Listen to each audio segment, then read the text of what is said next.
안녕하십니까. 오늘 일부 토론회 사연을 맡은 사단법인 행복한 출생 든든한 미래 사무총장 정명기입니다. 11월 첫날 의원회관에서 인요한 최원님께서 주관하시고 저출생 대책 국민운동본부와 사단법인 행복한 출생 든든한 미래가 함께 주최하게 된 종교시설 활용 아동돌봄을 위한 법안 개정 토론회입니다. 이 시간 먼저 이 자리를 빛내주신 내빈 여러분께 감사드립니다. 최악의 초저출생 시대이지만 이번 정부에서 반가운 조짐도 보이고 있습니다. 대한민국 저출생에 대한 반전의 조짐도 보이고 있습니다.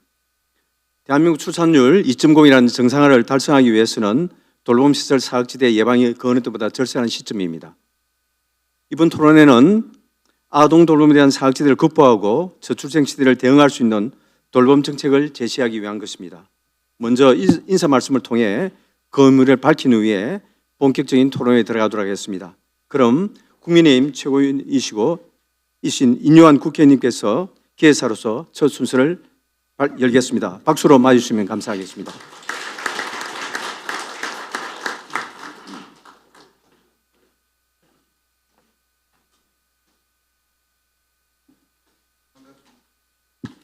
반갑습니다, 여러분. 아이고 죄송합니다. 제가 아침에 사적인 일로 인천을 갔다 왔는데 좌석 버스를 탔는데 많이 막히더군요. 저는 원고를 잘 안 봅니다. 우리 보좌관들이 열심히 이렇게 준비해 줬는데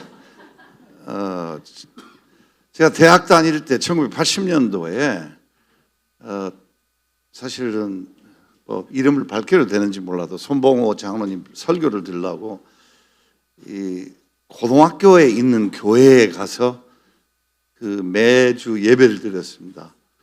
근데 그 교회가 그 당시에 뭐를 했냐면 그 학교에 장학금을 주고 그 학교 시설을 주일날만 이렇게 이용하는 너무너무 현명한 너무 좋은 일이었습니다. 저도 기독교인인데 여기 기독교인 여러분 조금 야단을 치고 시작하려고 그래요. 뭐냐면 우리가 기독교인이 교육에 굉장히 중요한데 국가한테 많은 교육을 뺏겼습니다. 이게 가난할 때는 국가가 감당을 못해서 우리가 다 그 교육을 했는데 이제는 국가가 이제 부강해지고 복지도 그렇고 교육도 그렇고 교계가 많이 이걸 잃어버렸습니다. 그래서 여러분들이 지금 추진하고 있는 CTS 중심으로 우리 사장님도 참 적극적이시고 이거에 그래서 우선 존경과 경애를 표합니다. 종교 시설이 이제 우리가 여기서는 형평성 때문에 다른 종교도 배제하면 안 됩니다. 뭐 예를 들어서 천주교도 마찬가지고 우리 개신교 여러 종파가 있는데 개신교 종교 시설에서 아동 교육을 한다는 것은 참으로 어떻게 보면 지당한 일입니다.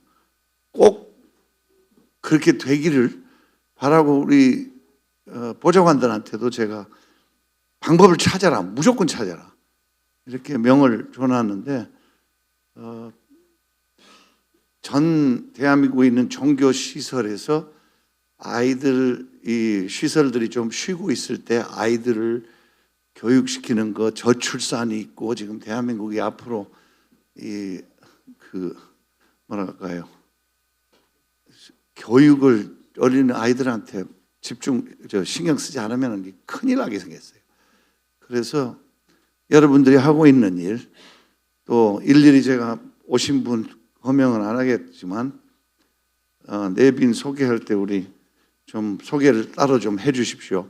저는 원래 스피치는 짧을수록 좋다니까 이걸로 마무리하고 적극 지지하고 여러분들을 환영하고 또 앞으로도 여기서 끝나는 게 아니고 앞으로도 꾸준히 국회에서 이제 이런 행사를 갖고 그 다음에 좀 내가 경험해 보니까 희지비지해져요.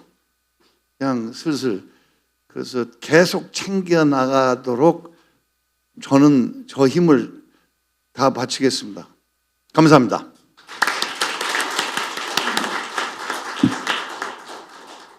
김용환 최고위원님 개사 감사합니다. 오늘 박덕흠 국회의원님 모셨습니다. 박덕흠 의원님은 농사를 전국에서 제일 많이 챙기시는 분입니다. 한 번 더 박수 좀. 박덕흠 의원님 잠깐 나오셔서 인사 말씀 해주시면 감사하겠습니다.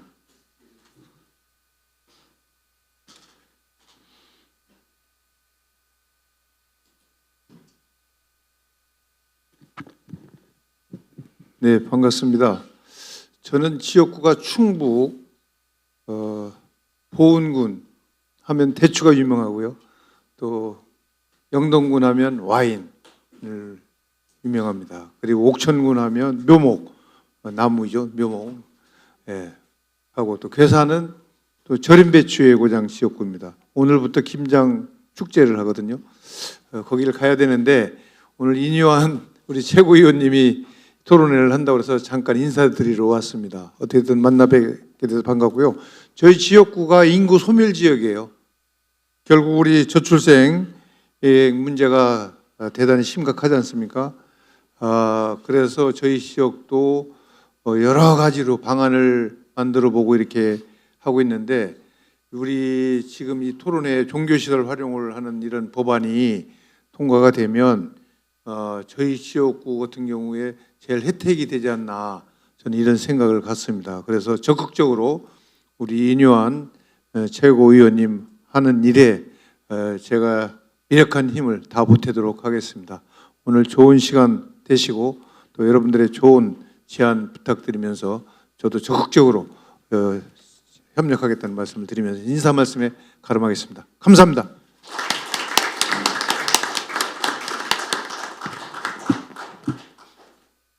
박덕흠 의원님 인사 말씀 감사드립니다. 시간 이어서 오늘 토론을 위해서 국가교육위원회 이배용 위원장님께서 영상으로 축사를 보내주셨습니다. 안녕하세요. 국가교육위원회 위원장 이배용입니다. 종교시설 활용, 아동 돌봄 관련 법안 개정에 관한 공청회를 개최하시게 됨을 진심으로 축하드립니다. 저출생 문제에 남다른 사명을 가지시고 열정적으로 임하고 계시는 존경하는 인요한 의원님과 행복한 출생, 든든한 미래와 저출생 대책 국민운동본부에서 헌신하고 계신 감경철 회장님께 감사의 말씀을 드립니다. 오늘 열리는 이 토론회는 저출생 시대 대한민국 국회에서 열리는 토론회로 그 이름에서부터 엄중함을 느낄 수 있습니다.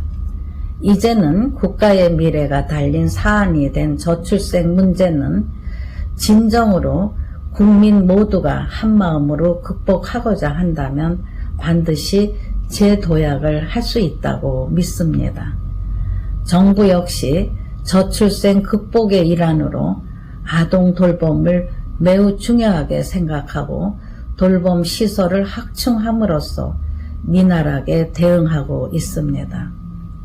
아동 돌봄, 특히 영유아 돌봄에 있어서 가장 중요한 가치는 안정과 신뢰, 그리고 내 집 가까이에 있다는 환경입니다. 아동 돌봄 시설은 우리 사회 곳곳에 구축되어야 합니다.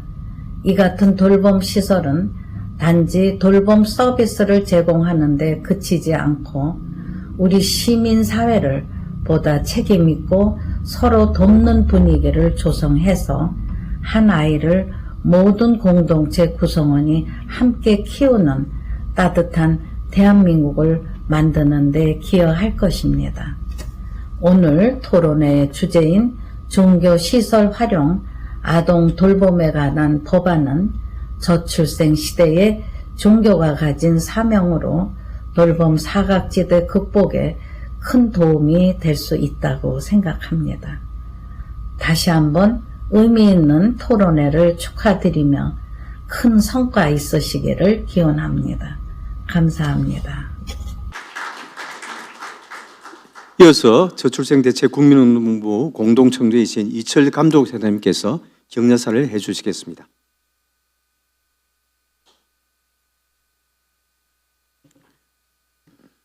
오늘 이렇게 종교시설 아동 돌봄 관련 법안 개정을 위해서 토론회를 개최하게 돼서 정말 반갑고도 감사한 일입니다.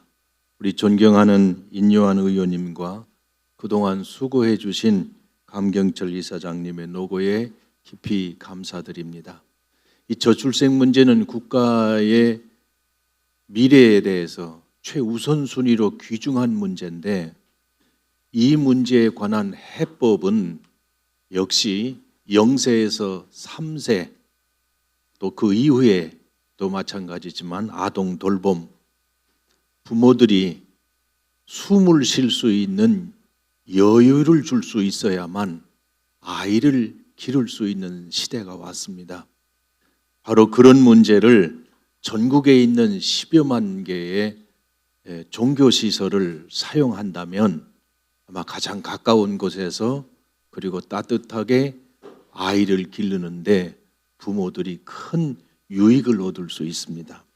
이런 문제를 풀어가려면 벌써 종교시설이 종교 목적으로만 사용되지 않고 돌봄시설로도 사용될 수 있다는 법 개정이 되지 않는 한 자유롭게 아동 돌봄이 가능하지 않습니다.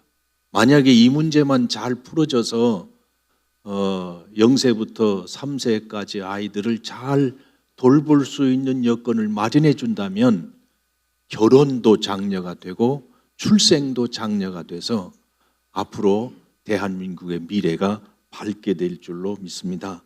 오늘 토론회에서 전문가분들의 전문적인 지식과 격려와 그리고 좋은 토론이 이루어져서 반드시 이 법이 개정되기를 간절히 바라면서 말씀을 대신하겠습니다. 감사합니다. 이철 감독위원님의 따뜻한 격려사 감사합니다. 오늘 토론회 주최한 행복한 출생 든든한 미래 이사장이시고 CTS 기독교 TV 회장이신 감경철 이사장님 토론회 인사 말씀 전하겠습니다. 나오실 때 박수로 해주십니다.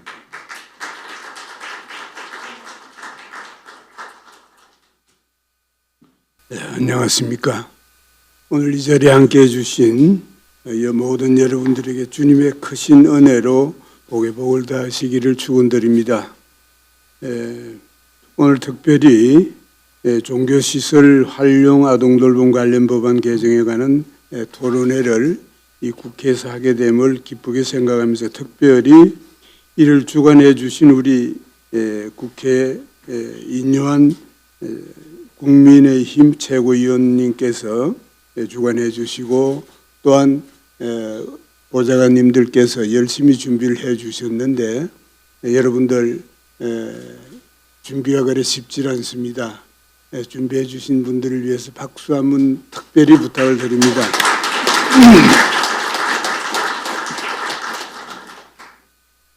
조금 전에 우리 인 의원님께서 말씀하신 대로 종교시설은 전국에 우리가 편의시설로 가장 가까운 데 접근해 있는 게 우리들의 환경이기도 합니다.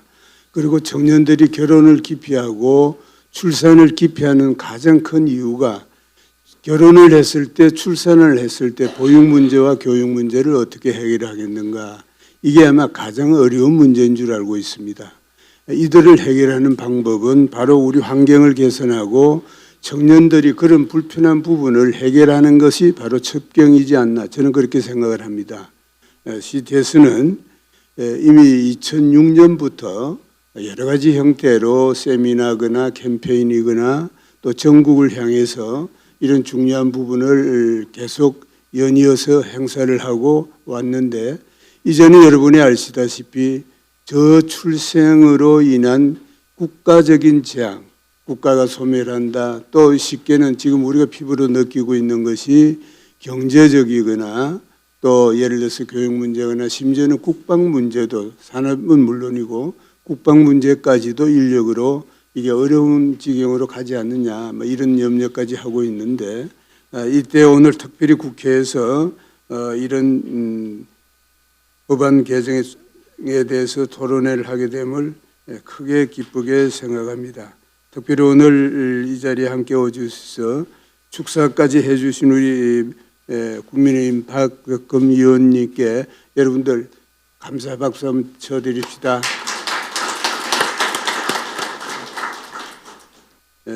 그리고 우리 이철 감독회장님 바쁘신 일정에도 감사를 드립니다. 그리고 오늘 주제 발표를 해주실 장현일 원장님과 김유진 교수님, 원대한 사무관님과 최정우 사무관, 또 조성경 원장님과 하효석 학부모님께도 감사를 드리고 또 이 자리에 함께하신 언론인들과 많은 내빈들에게도 깊은 감사의 말씀을 드립니다. 우리가 종교시설을 이용하면 우선에 접근적으로 편리할 뿐더러 국가 예산을 엄청나게 절약할 수 있고 빠른 시간에 모든 시설을 활용할 수 있고 청년들의 자녀들을 우리가 케어해주고 보육할 수가 있습니다. 그리고 시설 면에서도 그렇지만은 이렇게 활용했을 때 빠른 속도로 이 출산 장려에 도움이 되지 않겠는가, 출생 장려에. 그렇게 모든 여론조사에도 저희가 많은 데이터를 가지고 있습니다. 특별히 지금 우리가 11월 중순경에 출판이 될 텐데 여러분들에게 아마 그 자료를 지금 드렸는데 저 출생과의 전쟁이라는 부분을 해외편과 국내편을 만들었습니다. 지금까지 아주 우리가 이런 정보를 얻기가 쉽지 않은데 많은 자료를 모아서 출판을 해서 국내편과 해외편이 곧 출판이 됩니다. 여러분들이 활동하시는데 도움이 되리라고 믿고 이미 이 책에도 있습니다마는 유럽이거나 북미에서는 또 아시아 저 일부에서는 이 종교 시설들을 이용해서 많은 출생 장려에 도움이 되고 있다는 산 증거가 있습니다. 오늘 토론자 발제자와 또 토론에 참여하신 여러분들에게 이런 부분도 참고로 하셔서 꼭 우리가 필요하고 출산 장려에 정말 도움이 되지 않겠는가라는 생각으로 한번 검토를 해주시고 토론을 해주시기를 간곡히 부탁드리면서 인사 말씀에 관함합니다. 감사합니다.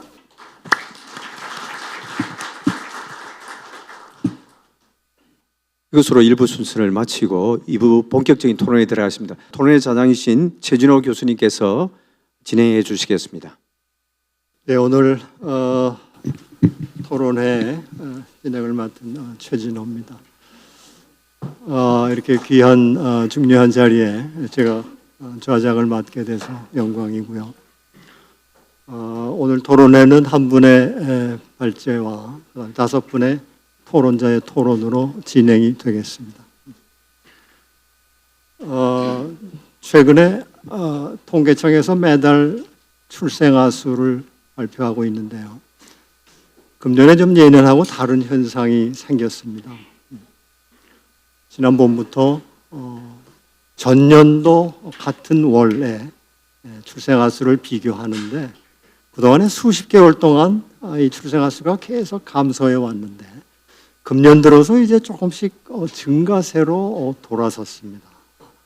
그래서 이 현상을 두고 이게 추세적인 변화냐 아니면 코로나 때문에 지연됐던 결혼과 출생이 일어난 것이냐에 대해서 아직 우리가 뭐라고 확답을 드릴 수는 없지만 그러나 분명한 것은 코로나 영향도 있었을 거고 동시에 그동안에 정부를 비롯한 모든 우리 국가의 각 주체들이 이 문제에 대해서 굉장히 관심을 가지고 노력해온 그 결과가 그것도 반영된 것이 아닌가 하는 이런 생각을 해봅니다. 정부도 노력했고 민간 기업들도 노력했고 오늘 우리가 보는 것처럼 CTS 같은 이런 언론 혹은 기독교 단체들 수없이 많은 단체들이 이 문제를 가지고 논의하고 행동으로 옮겼습니다. 그런 의미에서 오늘 이 자리는 이런 자리들이 앞으로 계속 많아지고 뭔가가 결실이 맺어지면 이제 그동안에 많은 사람들이 이게 우리나라에서 출산율이 올라갈 수 있을까? 이제 힘든가 아닌가? 이런 거의 포기하는 지경에까지 이르렀는데 사실은 이제 금년을 기점으로 해서 오늘 우리가 논의하는 이런 입법화도 되고 그 밖에도 여러 가지 정책들이 완전 실현된다 그러면 아마도 이것이 단순한 코로나의 영향이 아니고 추세적으로 반등할 수 있겠다 하는 그런 기대를 가져봅니다. 그런 의미에서 오늘 이 종교시설을 활용한 입법 방안은 굉장히 중요한 의미를 가진다고 볼 수 있을 것입니다. 먼저 오늘 발제는 우리 장헌일 원장님께서 해주시는데요. 우리 장 원장님은 그동안에 한국공공정책개발연구원 원장으로 또 국민운동 저출생 대책 국민운동 본부의 위원으로 수년 전부터 이 문제에 관심을 가지고 많은 연구를 해오셨습니다.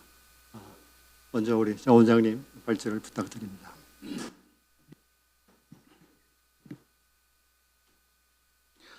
반갑습니다. 오늘 주제 발표를 맡게 된 한국공공정책개발연구원 우리 저출생 대책 국민운동본부의 정책위원장으로 장헌일 원장입니다. 오늘 주어진 시간 안에 토론과 같이 이루어져야 되는 그 중요한 내용들을 말씀을 드리겠습니다. 자료에 풍부하게 자료에 들어있기 때문에 자료에 없는 부분들 중심으로 좀 설명을 하도록 그렇게 하겠습니다. 10월 29일은 여러분들 어떤 날인 줄 아십니까? 여러분들 유엔이 정한 국제 돌봄의 날입니다. 그래서 우리 특별하게 이 돌봄의 사회복지화 그리고 우리 돌봄 시설이 대부분 90%가 넘게 전 세계적으로도 민간이 운영하고 있는 시설 속에서 그 어느 때보다도 돌봄의 공공성이 중요한 그런 시기에 와 있습니다. 특히 돌봄 속에서도 오늘 우리 주제에 해당되는 노인 돌봄과 여러 가지 약자들 돌봄 많이 있겠습니다만은 우리 영유 아동 돌봄에 있어서 전 세계적으로도 그 여성들의 독박 육아 이게 지금 큰 돌봄 아동 부분에 있어서 큰 돌봄의 문제로 부각되고 있다 이렇게 볼 수 있습니다. 그래서 어제 일론 머스크의 이야기를 여러분 들으셨을 겁니다. 현재 출산율이 이 기준으로 이렇게 보면 대한민국이 지금보다 3분의 1로 훨씬 줄어든다라고 하는 그런 이야기들 수없이 많은 사람들이 이야기해왔던 그런 내용들이기 때문에 제가 새삼 설명하지 않더라도 충분히 이해될 수 있을 걸로 보습니다. 여기 쭉 여러분들 알고 있는 그런 내용들은 제가 자료로 그냥 대신하겠습니다. 이 통계에 보면 여러분들 좀 중요하게 봐야 될 것 중에 하나가 저출산이라고 하는 게 시작한 데가 언제냐라고 하는 겁니다. 우리나라가 지금도 많은 책자에 저출생이라고 쓰고 있는데 저는 이것부터가 고쳐져야 되는 게 초저출생으로 초를 집어넣어서 위기를 정확하게 봐야 된다고 보는 게 우리나라는 1983년도에 저출산이 시작됐습니다. 이 저출산이라는 개념은 2.1명 미만인 경우이기 때문에 1983년도에 우리가 2.6명, 2.06명으로 돼서 67만 명으로 통계가 나와 있는데요. 여러분 이때 83년도면 보건복지부가 어떤 구호를 여러분 외쳤다고 생각하세요? 60년대는 잘 아시죠? 덮어놓고 낳다 보면 거짓거를 못 면한다. 그렇게 70년대는 딸 아들 구별 말고 둘만 나 잘 들이자 그러는데 80년대가 저출산이 시작하고 있는데 어떤 구호를 하고 있었냐면 국가가 정책적으로 방향을 잡아야 되는데 이렇게 돼요. 잘 키운 딸 하나, 10 아들 안 부럽다가 80년도의 구호예요.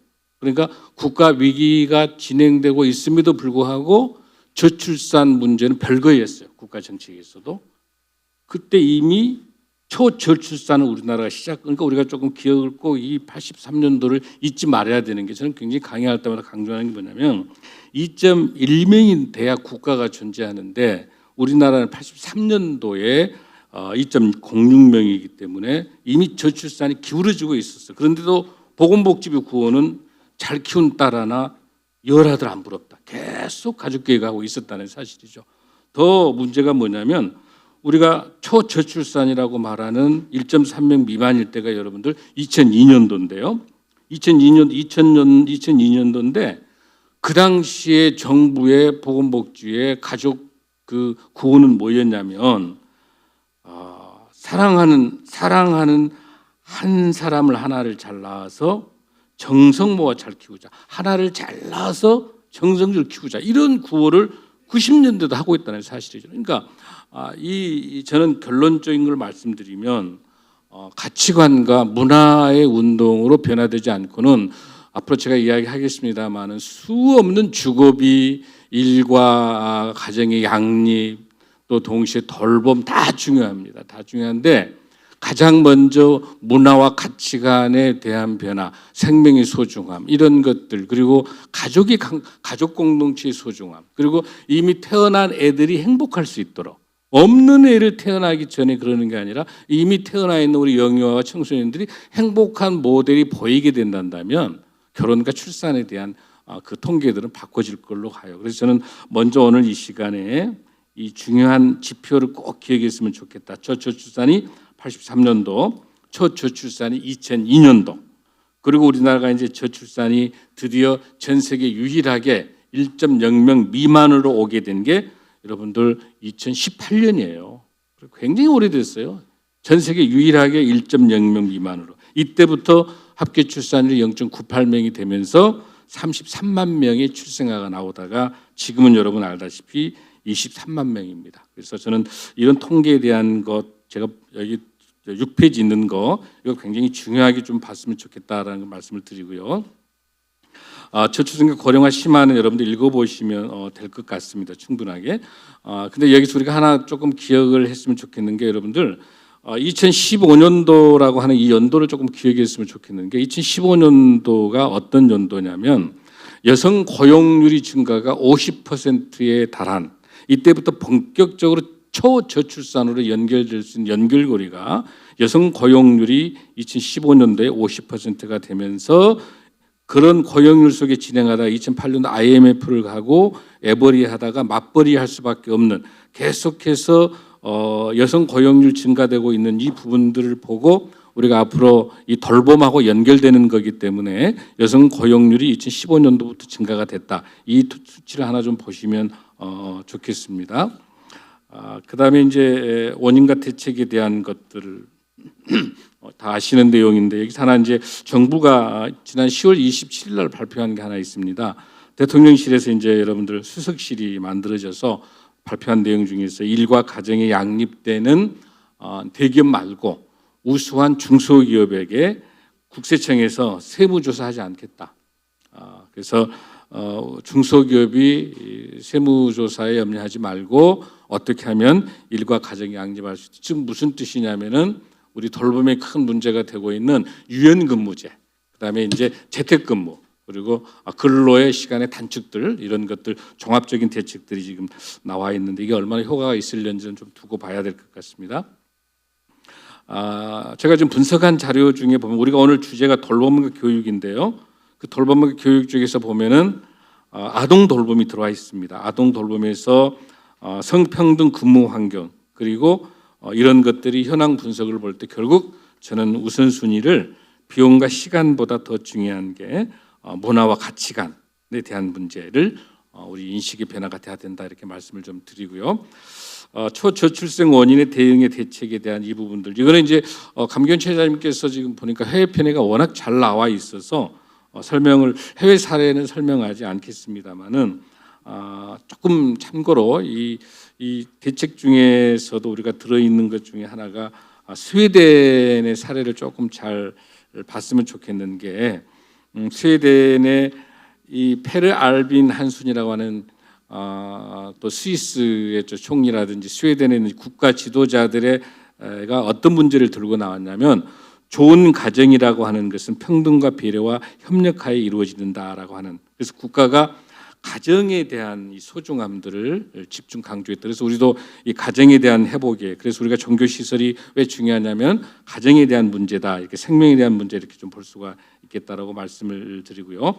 스웨덴 같은 경우에 뭐 라떼 파파라든지 뭐 데디먼스라든지 저는 조금 재미있게 보는 게 이 바바 코드라고 하는 게 여러분 이제 바바 코드라는 게 조금 제도가 중요한 게 뭐냐면 애들이 아픈다든지 뭐 어떤 문제가 되면 마음껏 휴가를 써가지고 애들을 돌봄을 할 수 있도록 하고 급여에 대해서는 80%를 지급해주는 기간의 일정 없이 이 바바코드라고 하는 것들 스웨덴 거를 스웨덴도 저출산이 성공한 게 아니라 수없이 실패하다가 결국은 노동 시간에 대한 것들을 포함하고 수요자 측면 아이라고 하는 수요자 측면으로 코드를 바꿨던 것들이 정책적인 성공의 사례가 될 수 있겠다 이렇게 이제 볼 수가 있는데 자세한 것은 나중에 이제 자료로 좀 설명을 드리겠습니다.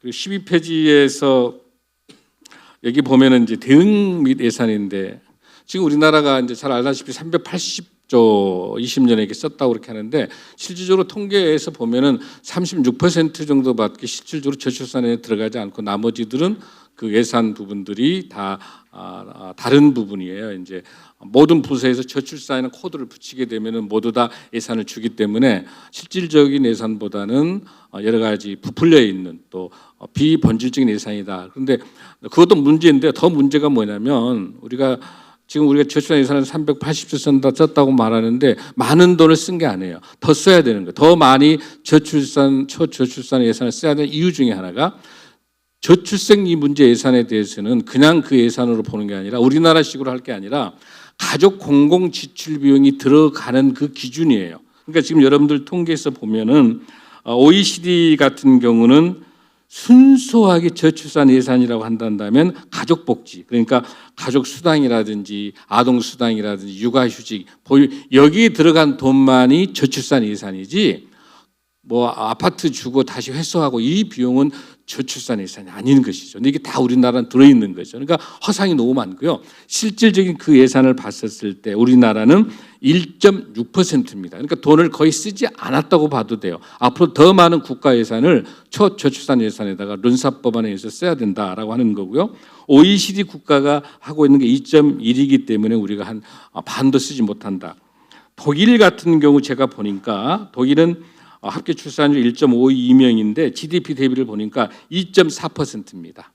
GDP 대비 가족 예산 2.4%. 이스라엘은 2.0%. 일본도 2.0% GDP의 가족 예산을 쓰고 있습니다. 그래서 우리나라는 결코 많은 예산이 아니다. 그래서 앞으로 GDP 대비해서 가족 공공 진출 예산을 확실히 늘려서 이 예산은 전체적으로 저출산 예산을 사용해야 된다. 이걸 말씀을 드리겠습니다. 예산 편성에 대한 거 여러분들 쭉 보시면 될 것 같고요. 쭉 자료로 대신 보고 이게 이제 아까 제가 말씀드렸던 것들 저하고 같이 오늘 법안에 대한 그 논의를 조금 하기 위해서 속도를 좀 내도록 하겠습니다. 인구 감소에 관련된 거는 여러분 데이터를 보신 것처럼 지금 우리 지자체가 228개 중에서 지금 172개 소멸되어 있는 것들 이 부분들이 지금 굉장히 중요한 문제다 이렇게 볼 수 있겠고요. 자료 쭉 보시면 잘 나와 있고요. 단지 여기서 하나 지역 소멸 문제 하나 돌봄이 이제 돌봄과 연결되는 건데 어떤 것이 있냐면 생활 인구라고 하는 것을 이제 행안부가 조사해서 지금 89개 지역의 인구 감소 지역을 조사해서 그러니까 그 태어나는 애들만이 중요한 게 아니라 그 지역에 어떻게 생활 인구를 통해서 인구가 유입되고 그곳에서 정주 인구뿐만 아니라 함께 공동체가 이루어질 것인가. 예를 들어서 전남 구례 같은 경우는 등록 인구가 2만 4천 명인데요. 체류하고 있는 인구가 45만 명입니다. 무려 18.4배입니다. 여기에 이 정주에서 이렇게 생활 인구를 통해 가지고 그 인프라가 잘 갖춰져 있게 된다면 아동 돌봄 문제도 여기에 들어가는 거. 오늘 우리가 논의해야 될 것도 생활 인구하고 같이 연결되게 되면 정주 인구로 연결될 수 있는 굉장히 중요한 자료다 이렇게 볼 수 있겠고요.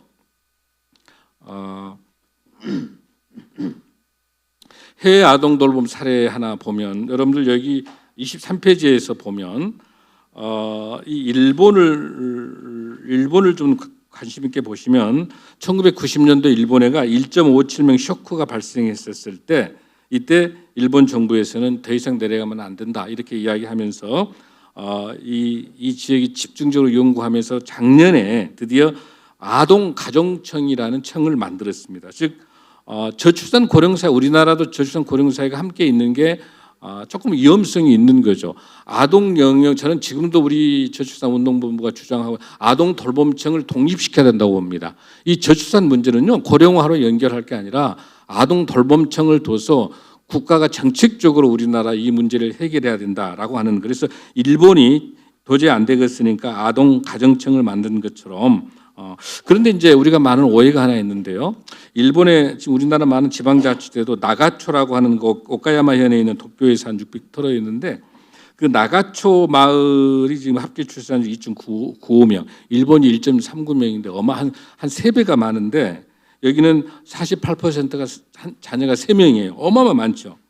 그런데 이걸 벤치마킹 가는 거 굉장히 잘못된 게요. 이 나가노 이 지역은 육상 자위대가 있기 때문에 젊은 청년들이 집중된 지역이기 때문에 합계 출산이 높은 거지, 여기 가서 지자체가 우리나라 모든 지자체 배우고 있어요. 나가초를 배우자.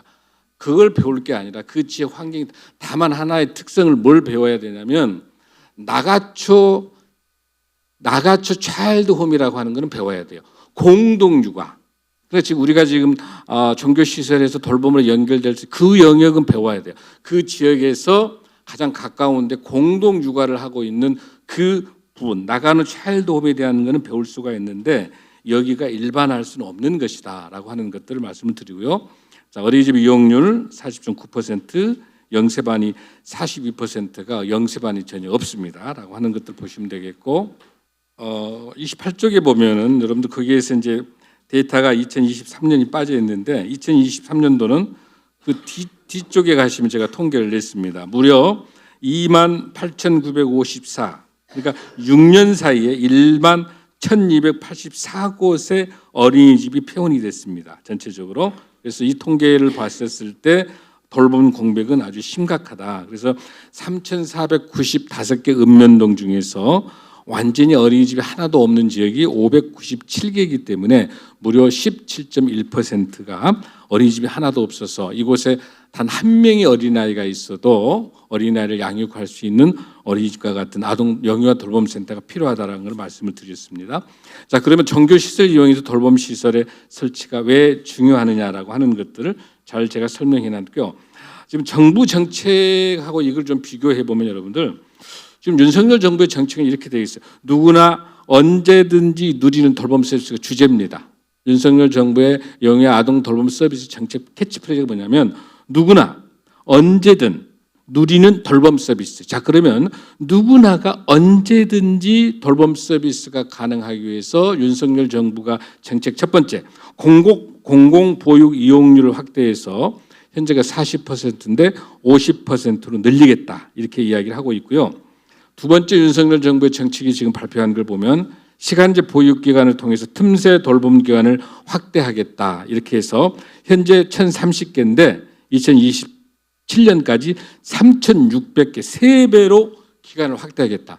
윤석열 정부가 3배로 확대하겠다라고 하는 이 정책이 나와 있기 때문에, 자, 무려 2년밖에 안 남았는데 어떻게 3배로 확대할 수 있을 것 같아요. 바로 이때가 종교시설을 통한 돌봄 시설을 하지 않는 한 3배로 만들어낼 수가 없습니다. 그러니까 국가 정책으로 봤을 때도 굉장히 오늘 중요한 토론회입니다. 너무 중요합니다.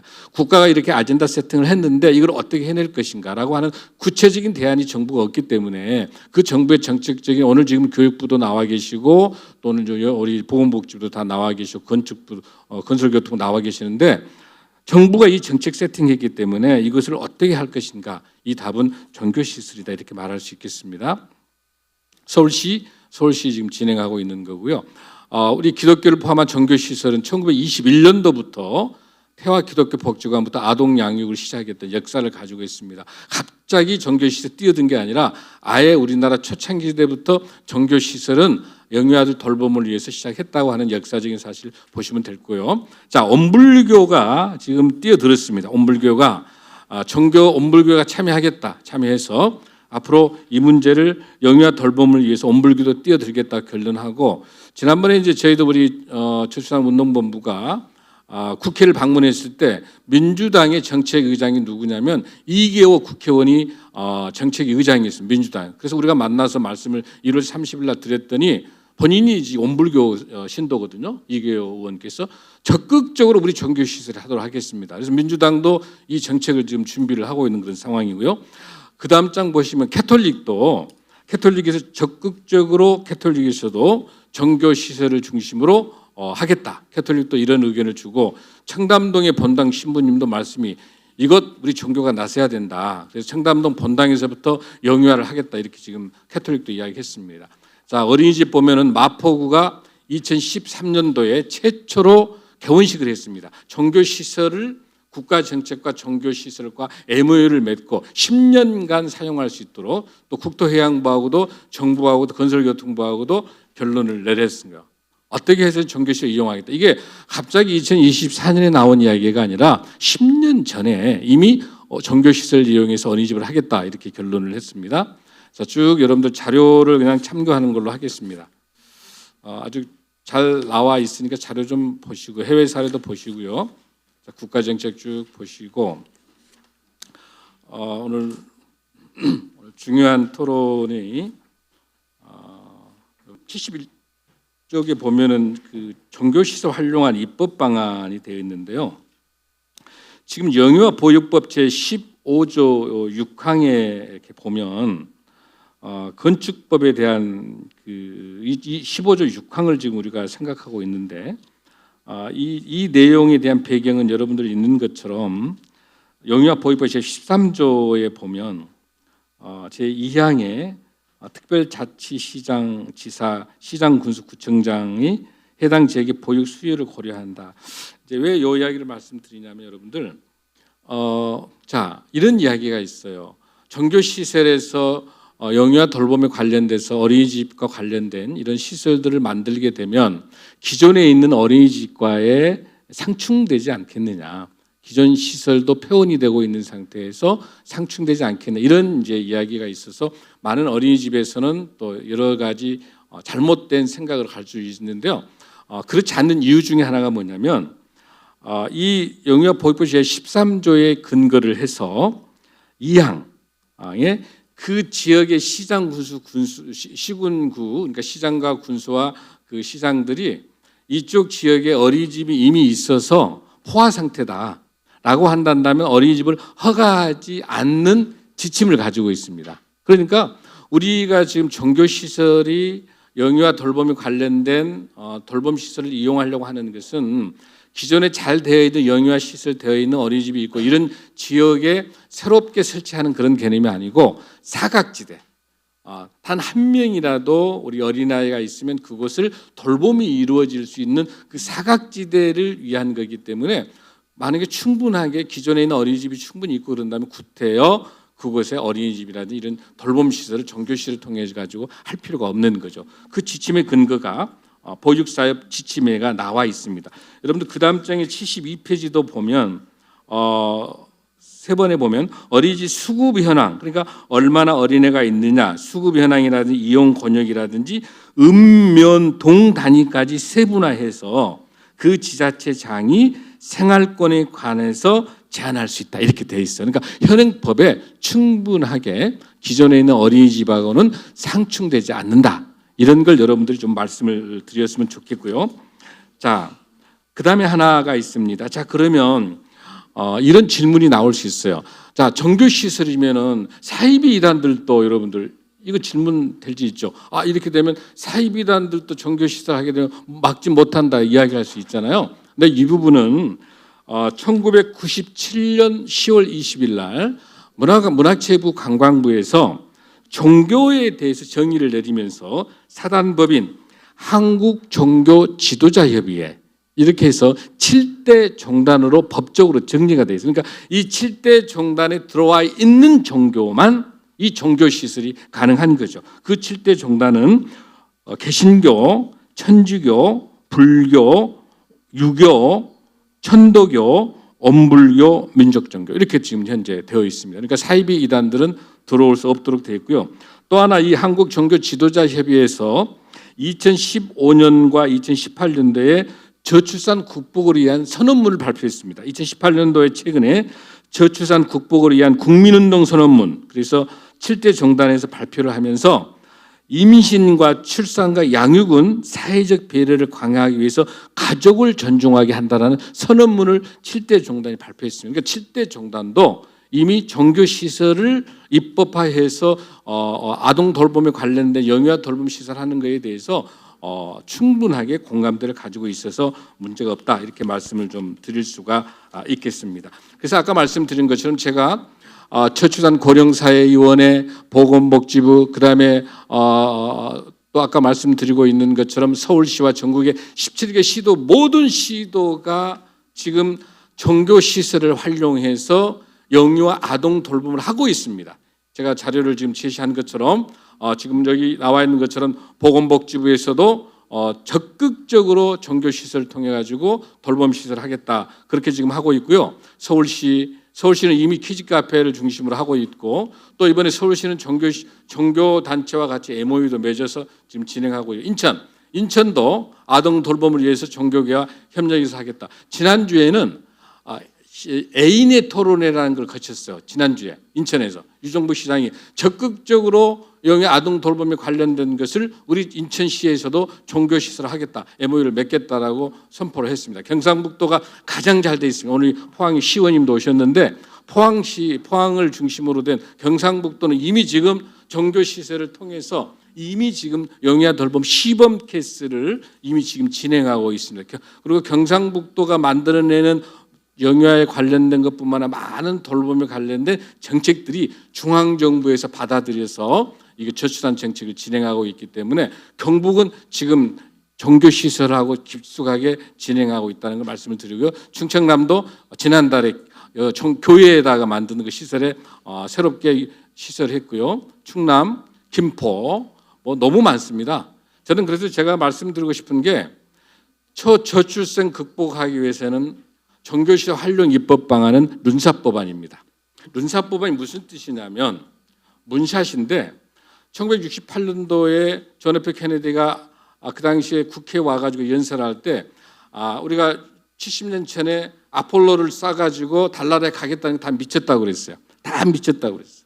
그러나 1968년도 해서 바로 아폴로가 달나라에 착륙합니다. 그게 문샷이에요. 달을 향해 쏘는 거예요. 말도 안 된 것 같고 상식에 안 맞는 것 같지만 그게 성공하면 어마어마한 결론이 나온다. 그게 지금 현재 경영학이나 모든 우리 학문에는 룬샷 법안으로 이용을 하고 있습니다. 지금 제가 국회에서도 이번에 초저출산 문제 가지고 국회에 지금 72건이 올라와 있어요. 룬샷 법안이. 그러니까 이거는 말도 안 돼. 있을 수도 없는 거예요. 아파트 우리 주거 같은 경우 한 명 태어나게 되면 한 명 줬다가 50% 감면했다가 둘 나면은 쟤네 셋째 전에 아파트 준다. 미친 이야기인 것 같잖아요. 말도 안 된 것 같. 그러나 말이 안 된 것 같지만 헝가리는 그렇게 하고 있는 거고 이런 상식을 벗어난 현재 우리나라 법은 60년, 70년, 80년 법안이기 때문에 지금 법의 사고를 완전히 바꾼 거예요. 바꾸고 이게 획기적으로 룬샷 법안이 되지 않으면은 저출산 문제 해결할 수가 없는 거예요. 그 중에 하나가 종교시설의 영유아 돌봄에 대한 시설을 입법하는 것은 룬사법안의 가장 중요한 법안이고 가장 실현 가능성이 높은 법안이 룬사법안이 종교시설의 영유아 돌봄 법안이다. 이걸 말씀을 제가 드리겠습니다. 이제 마지막이고요. 건축물 용도에 대한 좀 말씀 여러분 좀 드려보겠습니다. 이 건축물 용도는 우리가 지금 저출산 운동본부에서 집중적으로 토론했던 것 중에 건축물의 용도인데 이런 부분이 여러분들 현행법 같은 경우는 이 법의 근거를 보면 현재는 건축법 제19조 4항 쪽에 보면은 종교시설이 4군에 들어 있어요. 종교시설 4군에 있고 그 다음에 이제 우리가 이 어린이집 같은 경우나 이런 영유아 돌봄 관련된 거는 노유자 시설이에요. 여기 8군에 지금 들어있어요. 그러니까 4군에 들어있는 것이 8군으로 내려가기 위해서는 용도 변경을 해야 됩니다. 밑으로 내려가는 거는. 밑으로 내려가는 것들은 충분하게 신고하면 돼요. 그냥 우리가 교회가 그냥 영유아 시설 하겠다면 신고해가지고 하면 되는데 자, 여기서 영유아를 위한 시설을 어린이집을 했어요. 하는데 뭐가 안 되냐면은 다시 4군으로 올라가 가지고 예배 행위, 종교 행위를 하려면은 허가를 맡아야 되는 거죠. 현행법은. 그러니까 현재 우리가 교회에서 예배 드리고 있으면 주일날 예배 드리고 있으면서 주일날 어린이집에 우리가 이미 법인에 의해 가지고 어린이집 허가가 나왔어요. 그래서 지금 우리 한국교회가 많은 교회 종교시설이 하고 있어요. 어린이집을 이미 하고 있습니다. 하고 있는데 여기서 주일날 종교 행위를 못하는 거죠. 현행법은 불법인 거죠. 그러니까 우리가 주장하는 것은 이미 기독교뿐만 아니라 모든 종교시설에서 법인화돼서 이미 어린이집을 하고 있는데, 시설하고 있는데, 그 시설을 이제는 주중에 돌봄을 하고 주일날은 예배를 드릴 수 있도록 해달라. 그게 지금 우리 입법 취지인 거죠. 그래서 현행법에 의해서 건축법에 근거를 했었을 때는 이 제도가 어떤 제도가 있냐면 복수 용도라고 하는, 건축물 용도회가 복수 용도를 인정하는 게 있습니다. 그런데 여러분 놀라지 마실 게, 이 제도가 제가 연구하니까 2016년도에 만들어졌는데 이게 2021년도까지 10건밖에 안 돼요. 이 법이 7년, 8년간 운영이 됐는데도 10건밖에 안 되기 때문에, 근데 그 당시 똑같은 기간 동안에 건축 용도 변경이 얼마나, 11만 5천 건이에요. 11만 5천 건이 용도 변경이 되고 있는 그 시기에 10건밖에 안 됐다고 하는 것은 복수 용도가 제대로 안 됐다는, 그거를 전문 연구기관인 건축공간연구원 아우리가 조사를 했더니, 첫 번째, 홍보하고 안내가 안 됐고, 오늘 우리 건설거도 모셨기 때문에, 두 번째, 규제 완화하는 그 의지가 후속적으로 정부가 연구가 안 된 거예요. 세 번째 더 큰 거는 뭐냐면 심의 관련되어 있는 거를 개선해야 되는데 그걸 안 했다는 거예요. 전문 건축사들 협회에서. 그러면서 단기적으로는 심의 기준을 빨리 정립을 하고, 장기적으로는 이 용도 변경 절차가 간단히 될 수 있도록 그 복수 용도 속에서 교회와 어린이집 동시에, 현행법이 가능합니다. 복수 용도가 허락되면 교회와 카페가 같이 지금 쓸 수 있는 것처럼 건축심의위원회 심의를 제외하면 돼요. 그러니까 지금 여기서 보면은 용도 변경 절차에서 건축심의위원회 거치지 않으면 충분히 다기능과 다목적으로 사용할 수가 있다라고 하는 것들을, 복수 용도도 충분히 가능하기 때문에 이런 내용들도 충분히 우리가 정리하면 되겠다라는 것이고요. 나머지 부분들은 여러분들 토론하고 진행하면서 말씀을 맞출 수 있도록 그렇게 하겠습니다. 우리가 우리 저출산대책운동본부가, 그리고 행복한 출생 든든한 미래가 이렇게 많은 정책 제안들을 해왔습니다. 그 결과가 오늘 완전히 녹아져 있는 최종적인 결론입니다. 나머지 부분은 토론 통해서 함께 나누겠습니다. 고맙습니다.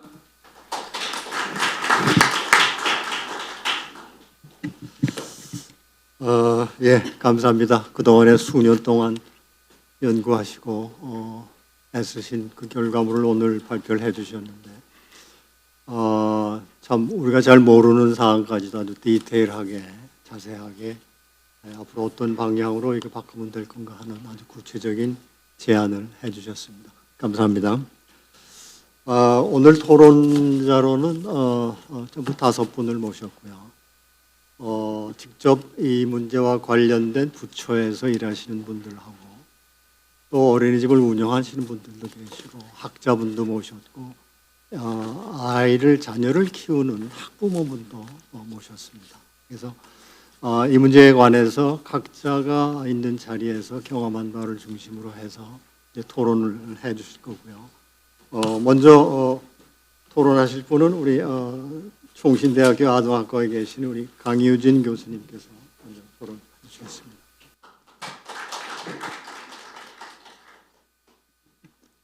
방금 소개받은 총신대 아동학과 강유진입니다. 여러분들 자료지 페이지 65페이지를 참고하시면서 제 발표를 들어주시면 되겠습니다. 먼저 그 본 주제 발표문에서처럼 종교가 국가와 민간이 할 수 없는 영역을 대신해서 사회적 돌봄을 제공하겠다라는 주장은 현 시점에서 굉장히 시의적절하고 매우 필요한 일이라고 생각합니다. 다만 이제 많은 사람들이 과연 종교가 수당을 제공하는 방식도 아니고 육아휴직을 제공하는 방식도 아니고 공간 활용을 한다라는 것으로 얼마나 초저출생에 기여를 할 것인지, 또 이것이 어떤 효과를 낼 것인지에 의문을 품는 사람들이 많다라고 생각합니다. 그래서 공간 활용과 경제적 효용 이외에도 종교 시설이 아동 돌봄을 제공할 때 제가 토론문에 간단하게 요약을 해드렸지만 오늘날 사회 심리적 자원이라는 측면에서 저출생에 기여할 수 있다라는 점을 먼저 말씀을 드리고 제 토론의 주장을 시작하고자 합니다. 즉 오늘날 OECD의 많은 그 소위 풍요로운 국가에서도 나타나는 부분이기도 하지만 물론 우리나라보다는 출생률이 높기는 하지만 대부분의 풍요로운 국가의 합계 출산율도 1점대를 벗어나지 못하고 있고요. 1명대를 벗어나지 못하고 있고 또 우리 사회에서의 최근의 추세도 사회 경제적 배경과 상관없이 즉 경제적 여건을 갖췄다고 반드시 또 출산을 많이 하지 않는 추세를 보이고 있습니다. 이에 대해서 이제 다른 어떤 경제적인 요인 이외의 다른 원인을 찾아내자라는 것이 사회 심리적 자원에 대한 부분이고 그것은 제가 토론문에서도 간단하게 요약했지만 신념과 관련된 것입니다. 즉 출산을 계획할 때 주변 분위기가 어떠한 지지적인 분위기인가, 사회적 분위기가 얼마나 자녀 양육의 긍정적 가치를 인정해주고 격려해주는가에 대한 부분이 바로 사회의 심리적 자원이다라고 얘기할 수 있겠습니다. 이렇게 볼 때 대부분의 종교가 가족과 자녀 양육의 가치를 긍정적으로 강조하고 있다라는 점을 본다면 충분히 사회 심리적 자원으로서 자녀 양육의 가치를 격려하고 또 가족 친화 환경을 조성하는 데 굉장히 기여하는 중요한 자원이 될 수 있다. 이런 측면에서 더더욱 저는 본 주제 발표의 그 취지에 의미에 충분히 공감을 하고 이 자리에 나와서 조금이라도 보탬이 더 될 수 있도록 다음 세 가지에 좀 더 보완이 됐으면 또 고려됐으면 좋겠다라는 점을 중심으로 말씀을 드리고자 합니다. 일단 첫 번째 종교시설 활용에서 0세에서 3세에 초점을 두었다라는 점은 매우 시의적절하고 의미 있다라고 생각합니다. 여기 이제 관련 교육부 담당자님도 와 계셨는데요. 최근 우리 사회 공보육이 재구조화되고 있습니다. 소위 이제 여러분도 많이 들어보셨겠지만 유보통합이라는 과정을 거치고 있는데 그 가운데서도 사실 가장 우려가 크고 논쟁이 있는 연령대가 0세에서 2세의 영유아를 담당하는 연령대입니다. 그래서 일단 가장 어려움과 논란이 있는 연령대를 초점으로 하고 있다라는 점은 더욱더 이제 필요성을 강조하는 부분이기도 한데요. 그런데 다만 이제 0세에서 2세는 발달 특성상 굉장히 세심한 배려와 보육 환경이 필요한 연령대입니다. 이런 측면에서 종교시설이 특히 0세에서 3세에서 초점을 둔다면 그 시설 활용에 어떠한 이런 발달 특성을 고려해서 얼마나 세심한 공간 레노베이션을 하느냐, 아까 건축법 말씀을 잠깐 하셨는데요. 또 새로운 공간 창출이 필요할 경우 발달 특성에 맞고 또 그 발달 특성을 잘 배려할 수 있는 전문적 돌봄 인력이 확보되는 이런 어떤 추가적인 그 가이드라인이 좀 더 세심하게 함께 제기가 된다면 본 제안이 좀 더 설득력 있게 구체적으로 와닿지 않을까라는 생각을 해보았습니다. 두 번째 종교시설의 본 제안은 종교시설이 어린이집이나 기존의 많은 어떤 다른 돌봄 체계와 어떻게 차별되는지를 또 부각할 필요가 있다라고 생각합니다. 일단 제가 생각한 것에 의하면 일단 첫 번째는 종교시설은 매우 안전한 공간 제공인데 이것은 현장에서 상당히 중요하다게 여겨지는 겁니다. 제가 현장에 계신 이제 센터에 선생님들, 신청가들을 만나보면 다양한 사업 아이디어가 있지만 아이들의 유해시설로부터 자유로워서 매우 안전하게 교육적인 환경 안에서 아이들을 돌보고 프로그램을 실행할 환경이 굉장히 찾기가 어렵습니다. 그런 측면에서 동네 곳곳에 배치되어 있는 안전한 환경, 유해시설이 전혀 없는 종교시설이 아동과 청소년을 위한 돌봄 배려 시설이 된다는 건 굉장히 현장의 전문가들의 경우 환영할 만한 일이라고 저는 생각합니다. 이것과 더불어서 접근성의 측면인데요. 일본의 초창기 저출생 슬로건이 우체통수만큼의 보육시설을 만드는 거였습니다. 이것은 물론 보육시설의 양적인 확장도 중요하지만 지역 사회가 양육 지원에 적극적으로 참여한다라는 긍정적 사인을 주민들에게 제공하여서 소위 말하는 사회 심리적인 자원을 창출하는 노력이 되겠지요. 그런 측면에서 또 동네 곳곳마다 배치된 종교가 이런 역할을 한다는 것은 굉장히 중요한 어떤 의미를 갖는다고 생각합니다. 아울러서 융통성의 장점이 있습니다. 유보통합 가운데에서 굉장히 중요하게 대두되는 문제가 탄력적 보육 돌봄 제공입니다. 오늘날 부모님들의 어떤 보육 욕구에 굉장히 중요한 측면이 시간제 보육이라거나 연장 돌봄 등 탄력적인 돌봄 시스템에 대한 요구가 큰데 이것은 사실 굉장히 어렵습니다. 이런 것들을 제한하는 것이. 그런데 종교시설이 탄력적으로 지금 돌봄을 제공하겠다라는 것은 당연히 오늘날 이 시점에 굉장히 필요한 사회적 욕구에 굉장히 필요한 어떤 대응이다라고 생각합니다. 그런 측면에서 또 한 강점이 있습니다. 마지막으로 친밀성을 갖는다는 장점에 주목해야 한다고 생각합니다. 기본적으로 돌봄 체계를 소규모로 운영하는 것은 비영리성을 추구하는 종교시설에서만 사실 가능합니다. 그래서 이 종교시설 법안에서 제가 이제 읽어보니 0세에서 3세에 또 굉장히 소규모의 돌봄을 탄력적으로 제공하는, 즉 오늘날 사회적 필요에 굉장히 부응하는 내용들이 콕콕 집어서 담겨져 있습니다. 그래서 이런 소규모 돌봄, 즉 비영리 조직인 종교시설에서만 가능한 소규모 돌봄, 이 소규모 돌봄은 자연스럽게 친밀성을 창출하고 이것은 자연스럽게 시설 형태임에도 불구하고 개별적 돌봄을 받을 수 있다는, 특히 우리 사회의 굉장히 부모님들의 특별한 요구에 맞는다. 아울러서 이런 어떤 친밀한 욕구는 부모와의 유대감도 만들어내어서 돌봄의 어떤 복지 서비스를 좀 더 확장시킬 수 있는, 아까 포항 말씀 잠깐 하셨는데요. 제가 알기로도 이제 한동대학교에서 어떤 종교시설을 활용해서 돌봄을, 물론 초등학교에 초점을 두고 있긴 하지만 이런 돌봄을 제공하고 있는데 그런 돌봄을 한 5년간 활용하면서 시행착오를 겪으면서 느낀 점이 단순히 돌봄만 제공하는 것이 아니라 친밀한 환경 안에서 학부모와의 상담, 학부모와의 유대감도 창출해내는 가족 단위에서의 어떤 소위 이웃 간의 어떤 유대감 창출에 효과가 있다라는 말씀을 들었습니다. 이제 그런 어떤 친밀감의 장점을 좀 더 부각시킬 필요가 있겠다.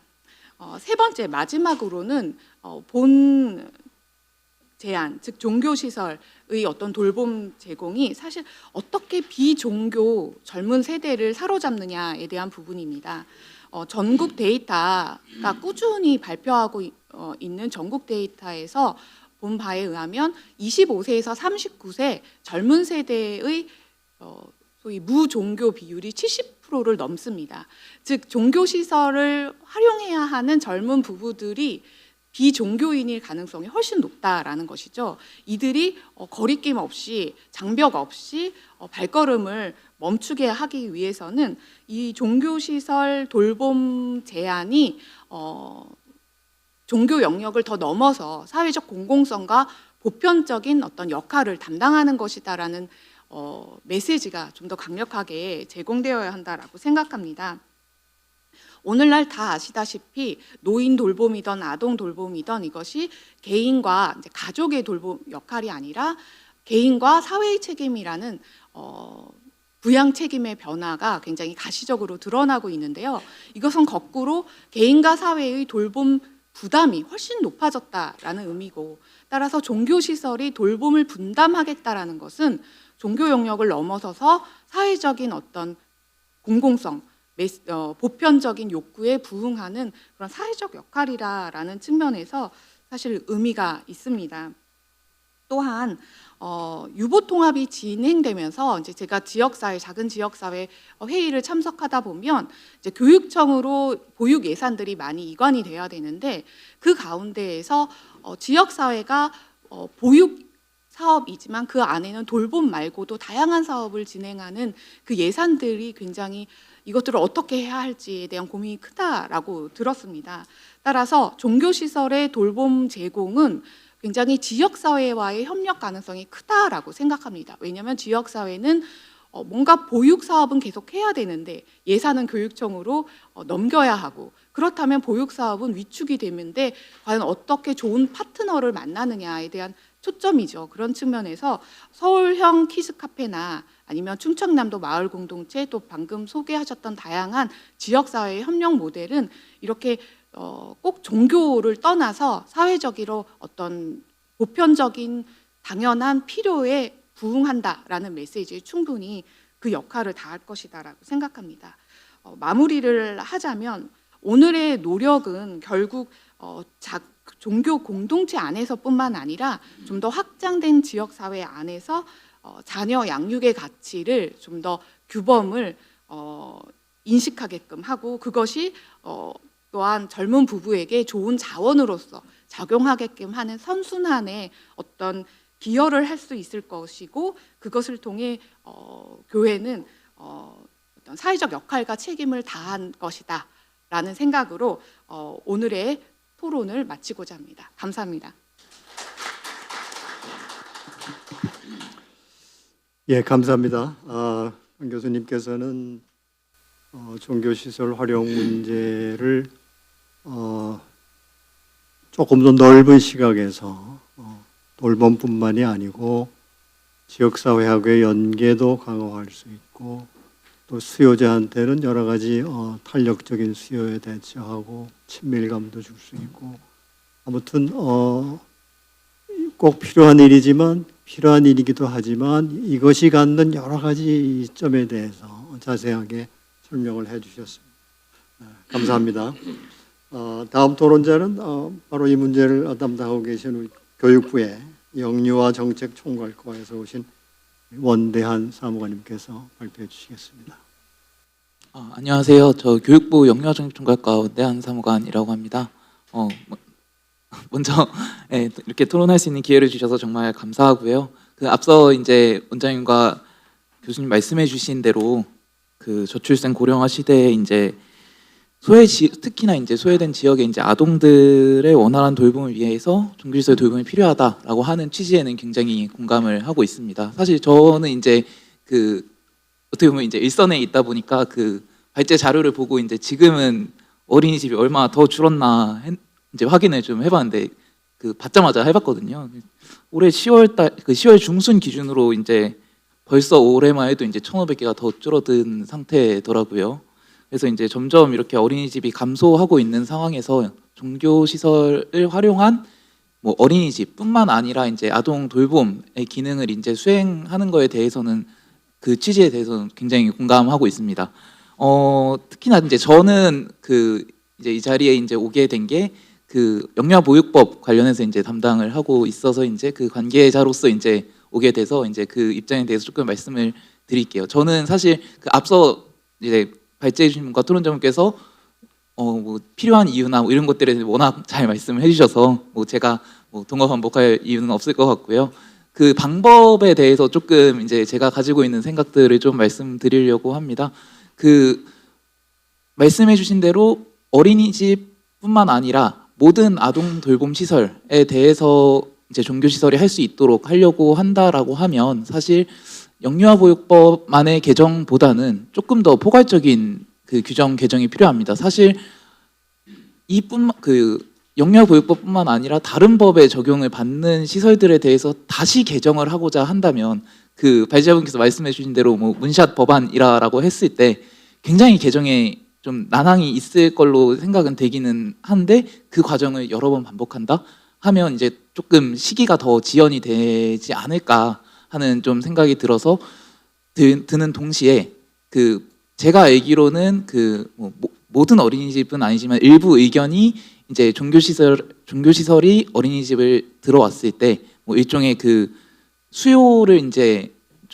수요를 조금 가져가게 된다라고 하는 의견이 조금 있는 걸로 알고 있어요. 사실 그런 의견을 고려했을 때 너무 구체적일 수도 있겠지만 공식적으로 물론 보육 수요를 고려해서 어린이집에 대한 인가를 내준다라고는 하지만 정말로 가장 시급한 지역부터 시작하자라고 하는 생각을 했을 때 인구 감소 지역 특별법이 있잖아요. 특히나 이건 이제 특별법의 지위를 가져서 여기다가 이제 어떤 내용을 넣었을 때 이제 법 체계상 타법에 우선해서 적용을 시킬 수 있는 이점도 일단 있고, 인구 감소 지역으로 한정함으로써 특히나 인구 감소 지역에는 어린이집이 좀 부족한 상황이 뭐 100% 그렇지 않겠지만 부족한 상황이 많을 것으로 생각이 되고요.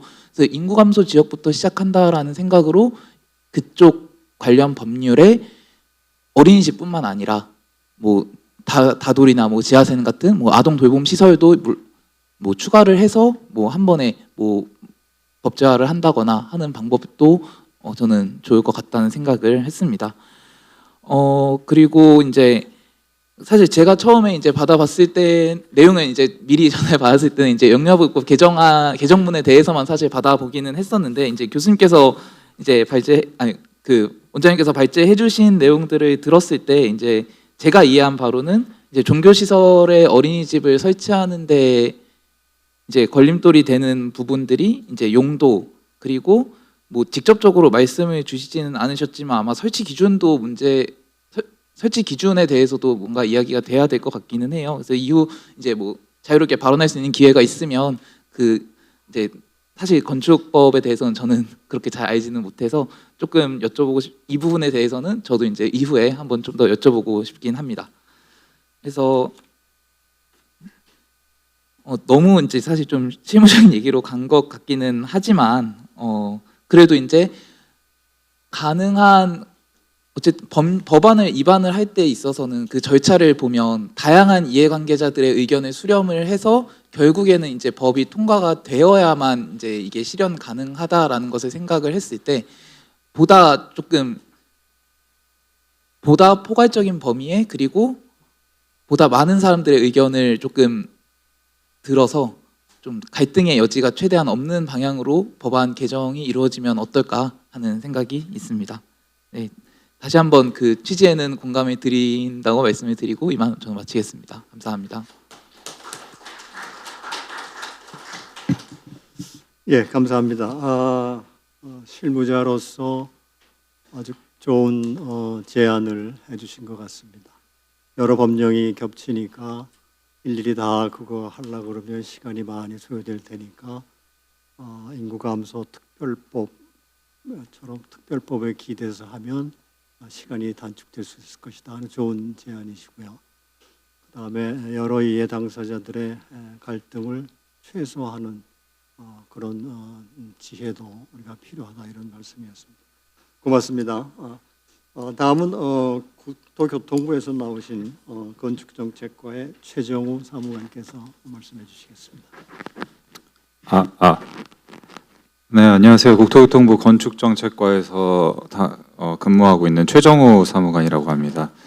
오늘 일단 이렇게 영광스러운 자리에 토론을 할 수 있는 기회를 주셔가지고 정말 뜻깊고 그리고 감사하다는 말씀을 드리고, 그리고 장원일 원장님께서 발제해 주신 내용을 보면서 저도 몰랐던 사실을 굉장히 많이 알게 되는 것 같아가지고 그 깊이에 참 감탄을 안 할 수가 없었던 것 같습니다. 저희 정부 차원에서도 사실 이 저출생이라는 거는 정말 사회적 문제로서 인식을 갖고 있고, 이거를 어떤 식으로 이제 반전을 꾀할 수 있을 것인가, 다양한 방안을 저희가 지속적으로 논의를 하면서 아시는 것처럼 저출산 고령위원회 대통령 직속으로 이제 위원회가 수립이 되면서 저희들이 본격적으로 정책을 추진을 하고 있는 거를 다들 알고 계실 겁니다. 그 수많은 과제 중에서 그 하나로 이제 지금 오늘 토론의 주제인 종교시설을 이 돌봄시설로서도, 아동 돌봄시설로서도 활용할 수 있는 방안을 추진을 하고 있는데요. 그래서 저는 일단 뭐 이 출생률을 반전하기 위한 많은 제언을 해주셨기 때문에 그런 부분보다는 저는 이 복수용도, 이 용도 분류에 관련해가지고 집중적으로 차근차근 말씀을 드리도록 하겠습니다. 일단은 그 복수용도 제도에 대해서 제가 다시 한번 말씀을 드릴게요. 이 건축법에 따르면은 대한민국에 있는 모든 건축물은 용도를 분류를 받아야 됩니다. 어떤 건축물이더라도요. 지금 여기 계신 국회의사당 같은 경우도 분류를 받아야 되고, 여기 오신 귀빈 여러분들, 그리고 이 원장님, 그리고 이사장님, 이 살고 계신 집들도 전부 다 용도 분류를 받아야 되거든요. 그러면 이제 종교시설, 교회 이런 곳은 어떤 용도냐? 종교시설입니다. 그러면 돌봄시설은 어떤 시설이냐? 노유자시설입니다. 이 노유자시설이라고 한다면은 이제 노인 그리고 아동 등을 위해서 뭔가 사회적 복지를 제공하기 위한 시설이라고 이해를 하시면 될 것 같은데, 근데 여기서 맹점은 결국에는 이 용도를 다른 용도로 쓰려고 하면은 저희 건축법상으로는 용도 변경을 해야 되는 겁니다.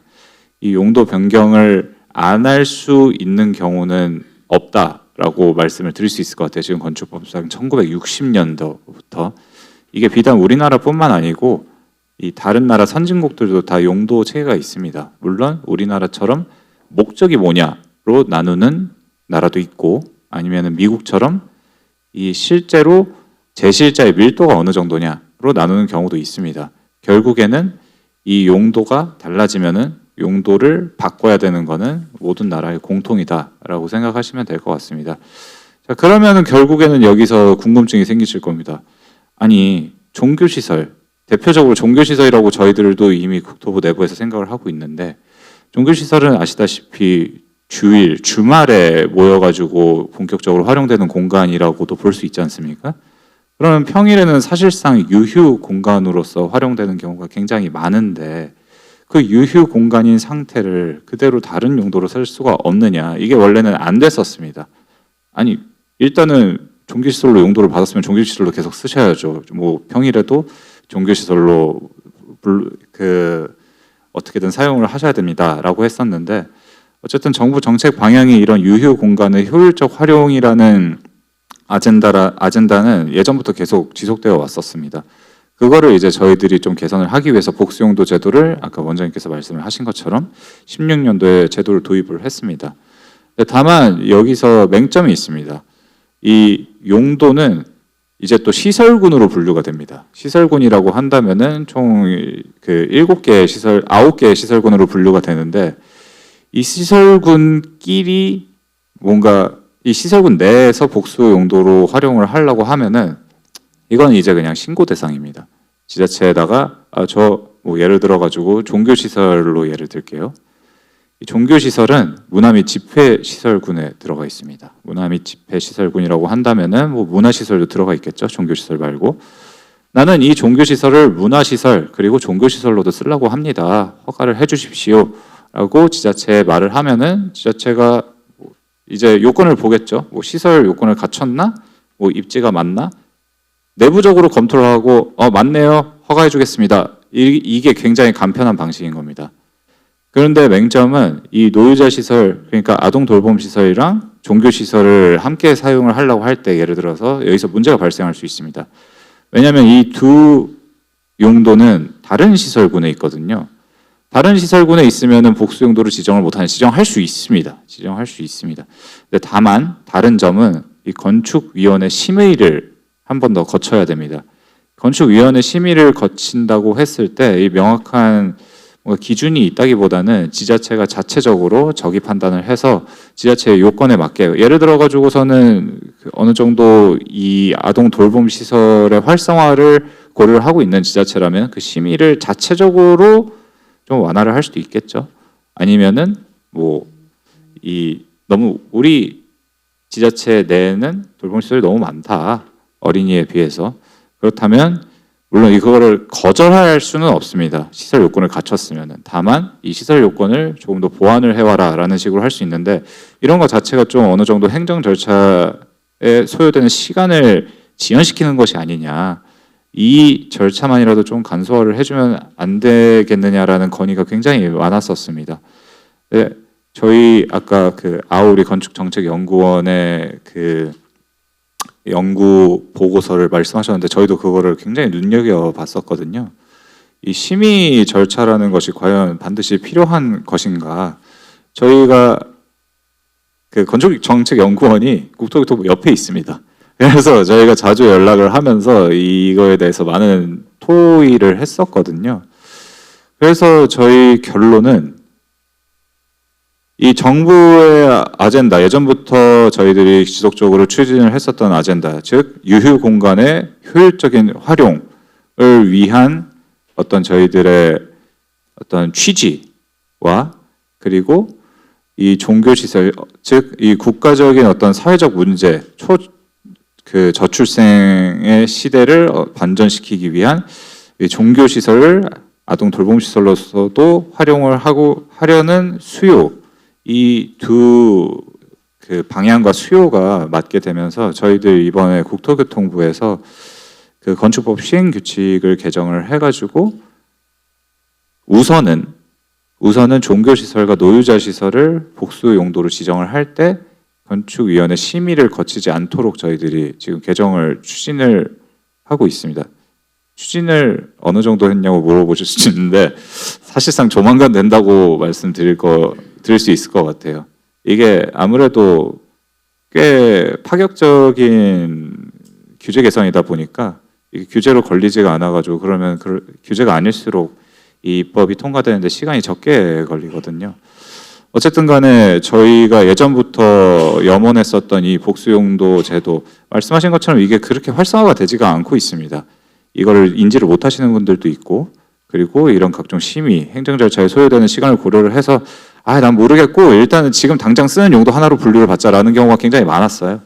근데 이런 유휴 공간에 대한 어떤 효율적 활용, 그리고 복수용도 제도의 활성화라는 염원을 담아가지고 이번에 그 시발점으로서 우선은 종교시설과 아동돌봄시설, 즉 노유자 시설의 복수용도 지정 시 건축위원회 심의를 거치지 않도록 저희들이 개정을 추진을 하려고 합니다. 자, 그러면은 이제 제가 언뜻 저도 한 번 봤습니다만은 그 개정안을 봤을 때 그 개정안의 취지가 결국에는 이 두 가지 종교시설 같은 경우는 이걸로도 쓸 수 있다, 아동돌봄시설로도 쓸 수 있다, 이런 취지로 개정이죠. 지금은 개정을 하려고 하시는 것 같은데, 그렇다면 이게 지금 저희가 추진을 하고 있는 복수용도 활성화 방안이랑 어느 정도 일맥상통하는 게 아닐까라는 생각을 첫 번째로 했습니다. 그리고 그 개정안에 대해서 취지는 공감하고 필요하다고는 생각합니다만은 제가 걱정되는 사항을 마지막으로 말씀드리면서 토론 마치도록 하겠습니다. 만약에 그 법대로 종교시설은 아동돌봄시설로도 쓸 수 있다라고 했을 때 그냥 종교시설 그대로 아동돌봄시설로 쓸 수 있느냐, 그렇게 되지가 않습니다. 왜냐하면은 건축법에 따르면은 이건 법입니다. 하위 법령이 아니고 그 각 용도에 맞는 시설을 갖춰야 된다라고 되어 있습니다. 자, 그러면은 이제 종교시설 같은 경우에는 아동돌봄시설로도 쓰게 되는 겁니다. 이러면은 예를 들어서 새로운 종교시설을 만든다고 가정을 해봅시다. 새로운 종교시설을 만들면은 기존의 종교시설에 맞는 시설 요건만 갖추면 됐습니다. 물론 건축법에 따르면은 종교시설의 시설 요건이 이미 아동돌봄시설보다 강화가 돼 있어가지고 그 아동돌봄을 시설로 쓸 때 건축법상으로 걸리는 건 없습니다. 그거는 굉장히 다행스러운 일인데, 근데 이 건축법의 용도를 분류할 때 단순 건축법만 보는 게 아니거든요. 다양한 타법을 다 봅니다. 그 중에 뭐 예를 들자면은 다행히 안 오셨지만 보건복지부의 장애인, 노약자, 임산부 등의 편의 증진을 위한 법률이 있습니다. 그 법률에 따르면은 건축법상으로는 이 아동돌봄시설, 즉 노유자 시설이 종교시설에 비해서 시설 여건, 뭐 예를 들어서 복도폭, 계단, 단층 이런 것들은 좀 완화가 되어 있지만은 오히려 이 노유자 시설은 방금 말씀드린 해당 법에 따르면은 추가적인 시설을 더 설치를 해야 됩니다. 이런 식으로 타법에서는 이 아동돌봄시설에 대해서 강화되어 있는 시설 기준이 있거든요. 이러면 새롭게 종교시설을 짓는다고 했을 때 그런 것들을 다 지켜야 될 수가 있어서 오히려 종교시설을 만드실 때, 새로 건축을 하실 때 장애 요인이 발생을 할 수도 있다. 그렇기 때문에 이런 부분을 좀 고려를 하시는 게 어떨까라는 생각을 하고, 우선은 저희들이 그 복수용도 지정 조만간이라고 해서 솔직히 말씀드리면은 최대한 저희는 연내 실행될 수 있도록 추진을 하고 있다고 말씀드릴 수 있을 것 같은데, 이걸 토대로 이제 저희들이 실제로 이제 종교 시설이 아동돌봄 시설로서 잘 활용될 수 있도록 지자체에다가 안내 공문도 보낼 예정이고, 그리고 이제 종교계에 종사하고 계신 여러 그 소속되신 여러분들께서 한번 열심히 이 복수용도 제도를 적극적으로 활용을 하셔가지고 아동돌봄 시설로서 복수용도 지정을 활용을 하면은 이게 이 저희가 원하는 복수용도 제도 자체도 보편화가 될 수 있을 것 같고, 더불어서 이제 종교 시설에서는 당연하다는 시 아동돌봄 시설이 들어가는 것이 어떤 사회적 인식으로 변할 수도 있는 것이고요. 더 나아가서는 이제 초저출생 시대를 이제 어느 정도 종식시킬 수 있는 시발점이 될 수도 있지 않을까라는 생각이 듭니다. 어쨌든 저희 법 개정 사항에 대해서도 앞으로 좀 관심을 가져주시고, 그 이후에 한번 저희들 지금 그 의원님과 그리고 여러 관계자 여러분들께서 준비하고 계신 개정 사항에 대해서도 다시 한번 검토를 해보는 게 어떨까 싶습니다. 감사합니다. 예, 감사합니다. 아주 오늘 고무적인 말씀을 해주셨습니다. 복수 용도로 쓰고자 할 때 심의를 생략할 수 있는 법 개정을 연내해 주시겠다고 그래서 상당히 아주 고무적인 말씀이십니다. 예, 고맙습니다.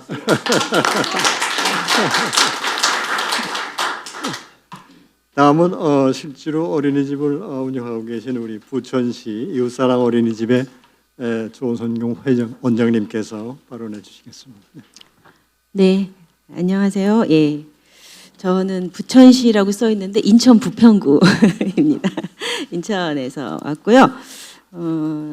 저는 감리교 사회복지재단에서 운영하고 있는 위탁 운영을 이제 부평구로부터 받아서 하고 있는 국공립 이웃사랑 어린이집에서 27년 차 원장을 하고 있습니다. 제가 여기 원래 저는 이제 유아교육 전공자가 아니었는데 제가 어린이집에 가게 된 이유는 조금 독특합니다. 대학교 4학년 때 제가 운동권이었어요. 그래서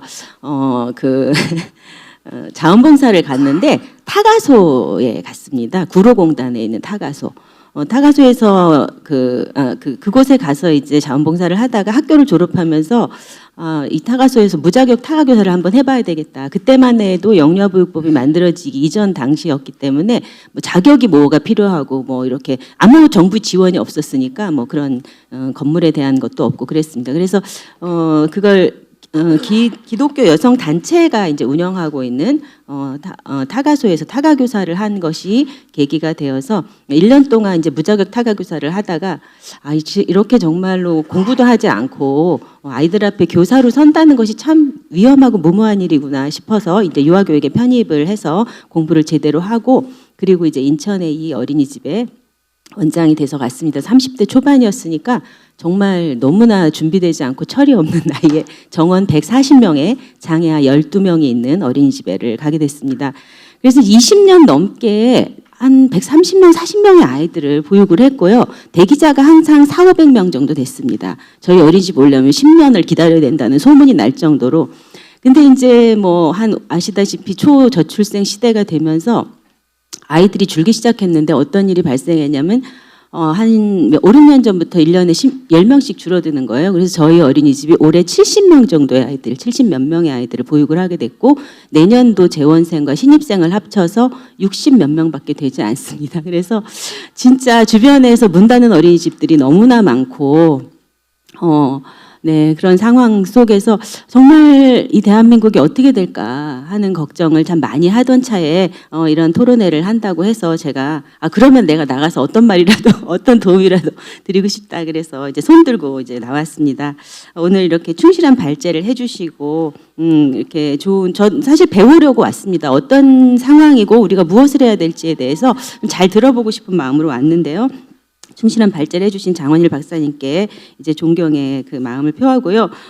실제로 정말 과거부터 이 보육이나 모든 뭐 복지 이런 그 지역아동센터라든가 이런 곳들이 다 행정체계 이런 정책들 이런 것이 마련되기 이전에 이미 교회나 다른 종교기관들에서 많이 이 사업을 감당을 해왔다는 것을 뭐 다들 공감하실 겁니다. 그래서 우리 동네 아이들 방치되어 있는 아이들을 우리가 먼저 돌보자. 그래서 저희가 영유아보육법이 실제로 1991년에 제정될 때 가장 큰 계기가 됐던 사건이 있었는데 희영이 용철이라고 하는 남매가 엄마가 이제 돈을 벌러 나가면서 밖에서 문을 걸고 나간 거예요. 예. 그래서 이제 그 아이들이 안에서 뭐 엄마가 해놓은 밥 먹고 놀다가 그 집에 불이 나는 바람에 나가지 못하고 불에 타서 죽은 사건이 있었습니다. 저는 지역사회 타가서 연합회라는 곳에서 오랫동안 활동을 했는데 이 일을 가지고 정말 너무 이제 마음이 아파서 진짜 아이들 이렇게 하면 안 된다. 그래서 제대로 된 법을 만들어야 된다라고 해서 이제 타가 운동을 했던 사람입니다. 그래서 그것이 계기가 돼서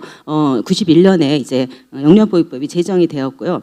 근데 이렇게 저도 보육에서 30년 정도 있으면서 어떻게 변화되어 오는가를 이렇게 쭉 보면 정부가 많은 부분을 개입하고 많은 부분 책임지고 정말 많은 재정 지원을 하고 그러면서 이제 그 행정과 재정이 늘어나면서 행정과 그리고 우리가 지켜야 될 지침의 내용이 늘어나는데 좀 어마무시하게 늘어납니다. 처음에 정말 없었어요, 아무것도.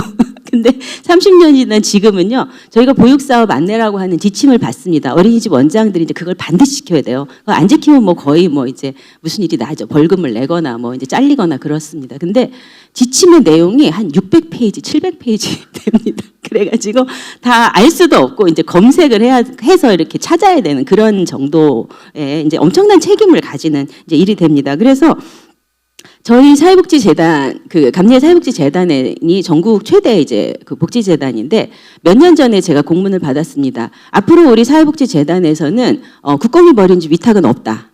기존 하던 데는 그냥 계속 유지는 하고 마무리할 때까지는 해주겠지만 신규 위탁은 없다. 그래서 제가 올해 이제 내년부터 새로 위탁이 시작돼요. 그런데 개인으로 위탁을 받았습니다. 법인에서 안 하신다는데 그 이유가 뭐냐면 장애인 고용 촉진 때문이에요. 네, 여러 가지 아동학대 사건과 장애인 고용 촉진 이제 너무 이 산하 기관이 많아지면서 가셨는데 감독님이 이제 더 이상 이런 어린이집 복잡한 사업은 하지 않겠다라고 해서 내려놓으셨습니다. 네. 그래서 전체적으로 교회에서 하던 위탁들도 거의 내려놓으시고 법인들도 다 일반 대학교가 다 내려놨습니다. 네. 그래서 이제는 거의 다 개인으로 위탁을 받는 이제 그런 이제 상황이죠. 아무튼 제가 이제 이런 상황에서 그냥 제 짧은 소견으로 오늘의 토론에서 좀 말씀을 드리고 싶은 내용은 어쨌든 관련 법들이 엄청나게 많이 얽혀 있습니다. 그리고 제가 알기에 영유아보육법 굉장히 엄격한 법입니다. 그래서 이것을 맞추면서 이제 뭔가를 해내시는 것 자체가 아이디어는 굉장히 좋고 좋은 일이지만 아주 정교한 작업들이 필요할 것이고 많은 고민을 하셔야 될 상황이다라는 거 말씀을 드리고요. 좀 돌봄 사업 저는 이제 이게 좀 영아를 중심으로 한 어린이집에 관련된 내용이라는 것을 좀 정확하게 파악을 못한 것 같아요. 그래서 저는 돌봄 시설 전체, 돌봄 전반을 이제 대상으로 하는 이제 내용이라고 생각을 했는데 어쨌든 돌봄 사업의 운영 모델을 다양화하는 것이 필요합니다.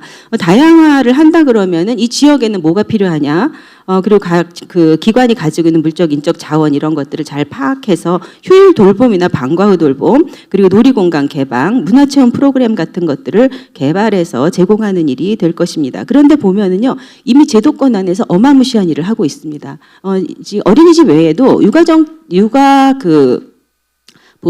우리 양육을 지원하고 또 어린이집을 지원하는 육아종합 지원센터라는 곳이 있는데 거기서 양육을 지원하기 위한 뭐 프로그램이나 부모교육, 힐링 뭐 별별 것들을 매일 거의 날마다 엄청나게 많이 쏟아내면서 하고 있습니다. 그리고 그건 다 이제 정부의 그 지원이 다 수반이 되는 내용인 거죠. 그렇기 때문에 이미 정부가 하고 있는 것 외에 다른 사업을 찾는 것은 굉장히 어려운 상황이고 또 어린이집을 이제 그 법규에 맞춰서 하는 것조차도 굉장히 쉽지 않은 일이라는 것을 이제 이해하셔야 될 것 같습니다. 저는 이제 운영을 처음에 갔는데 장애아동 12명이 있었고 그래서 장애아동을 만나면서 이제 이렇게 오래 보육을 하면서 장애아보육이 정말 중요하다고 생각을 했습니다. 그래서 전국에 현재는 1,400개 정도의 장애통합 어린이집이 있는데 거기 통합 어린이집의 회장을 이제 얼마 전에 4년간 이제 역임을 했었습니다.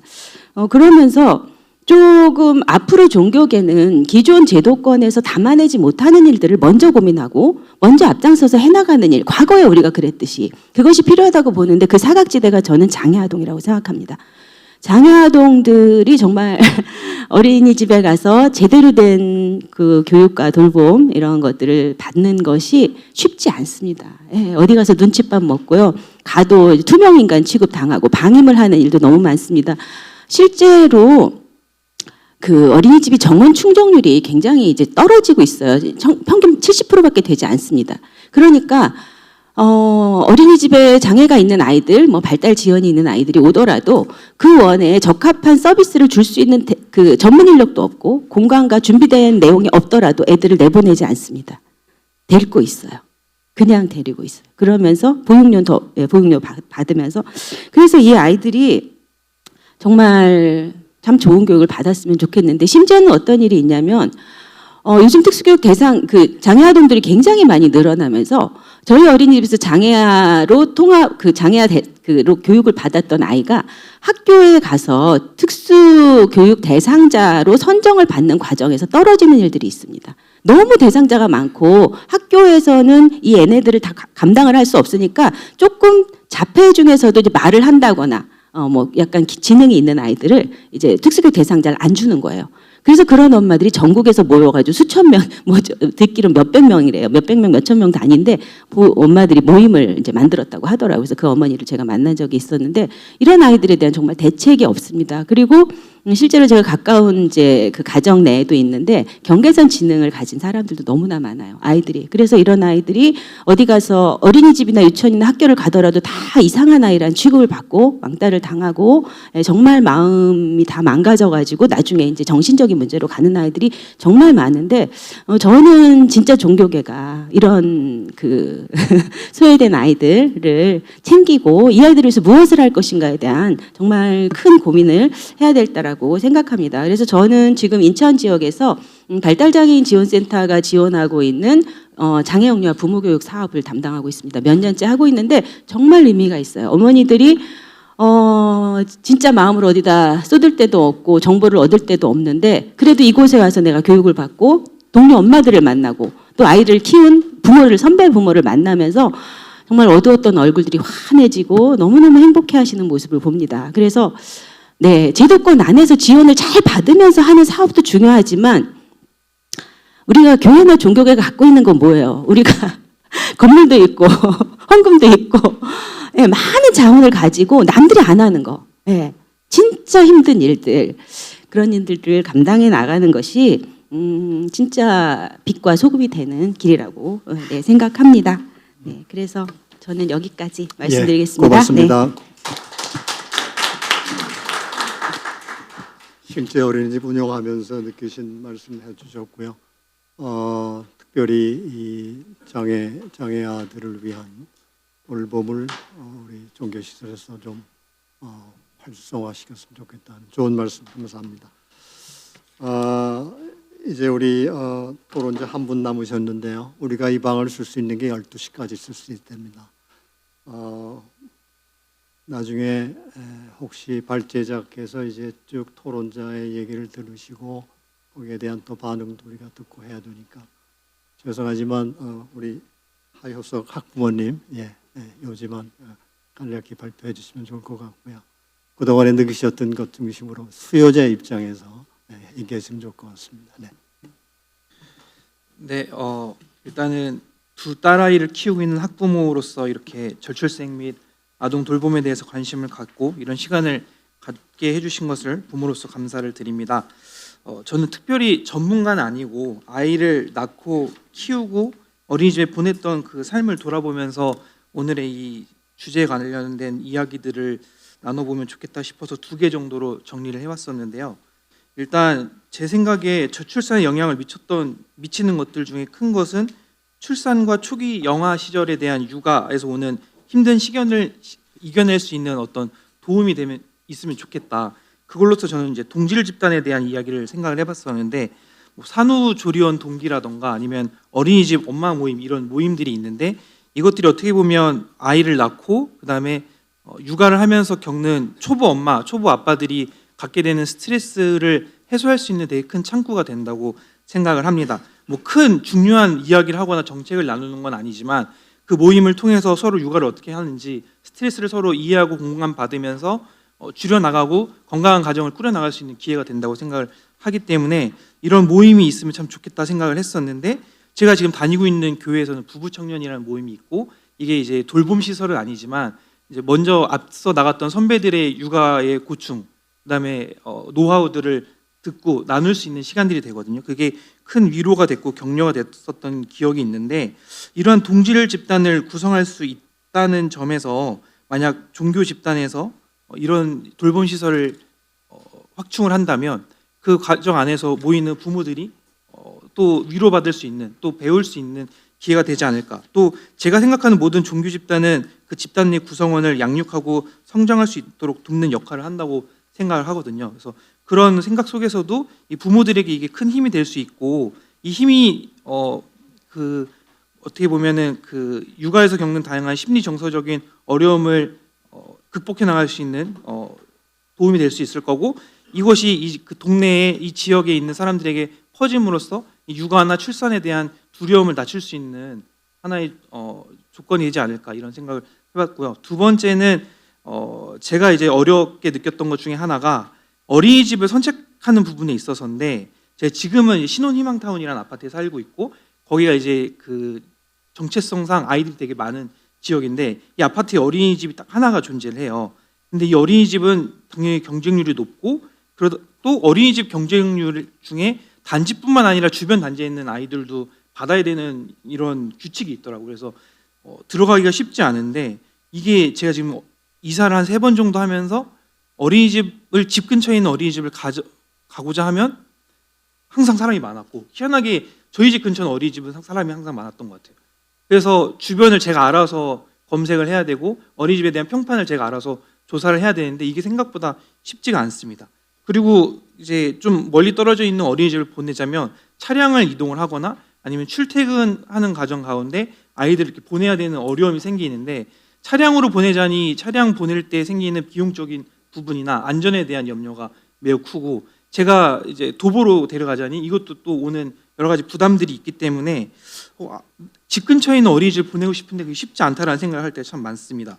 또 사회적 이슈로 나왔던 부분 중에 하나는, 어린이집 다는 아니지만 되게 극소수의 어린이집 교사분들이 좀 아이들을 괴롭히는 것들에 대한 이슈들이 나왔었고, 그러더니 저도 이제 부모로서 걱정이 되게 많은데 저희가 할 수 있는 부분이 많지 않아요. 그래서 그냥 기도하고 좋은 선생님을 만나기를 바라는 수밖에 없는데, 이 선생님들과의 관계가 집 근처에 있는 어린이집을 보내다면 마주치게 되고, 관계가 형성되면서 친밀감이 형성되고, 선생님을 내가 이해할 수 있고, 선생님도 저를 이해해 주시고 우리 아이들을 이해해 주시니까 쌓여가는 이제 유대감이 생기는데, 이런 부분들을 갖자면 집 근처에 있는 어린이집을 갔으면 참 좋겠다, 이런 생각도 하고, 아이의 입장에서 보면은 우리 집 근처, 내가 자주 다니던 놀이터 옆에 있는 어린이집이라는 그 친숙한 환경 속에서 양육을 받는 것과, 차를 타고 전혀 가보지 못했던 동네에 가서 새롭게 적응을 해야 되는 과정에서 오는 스트레스가 다르던 게 보이더라고요.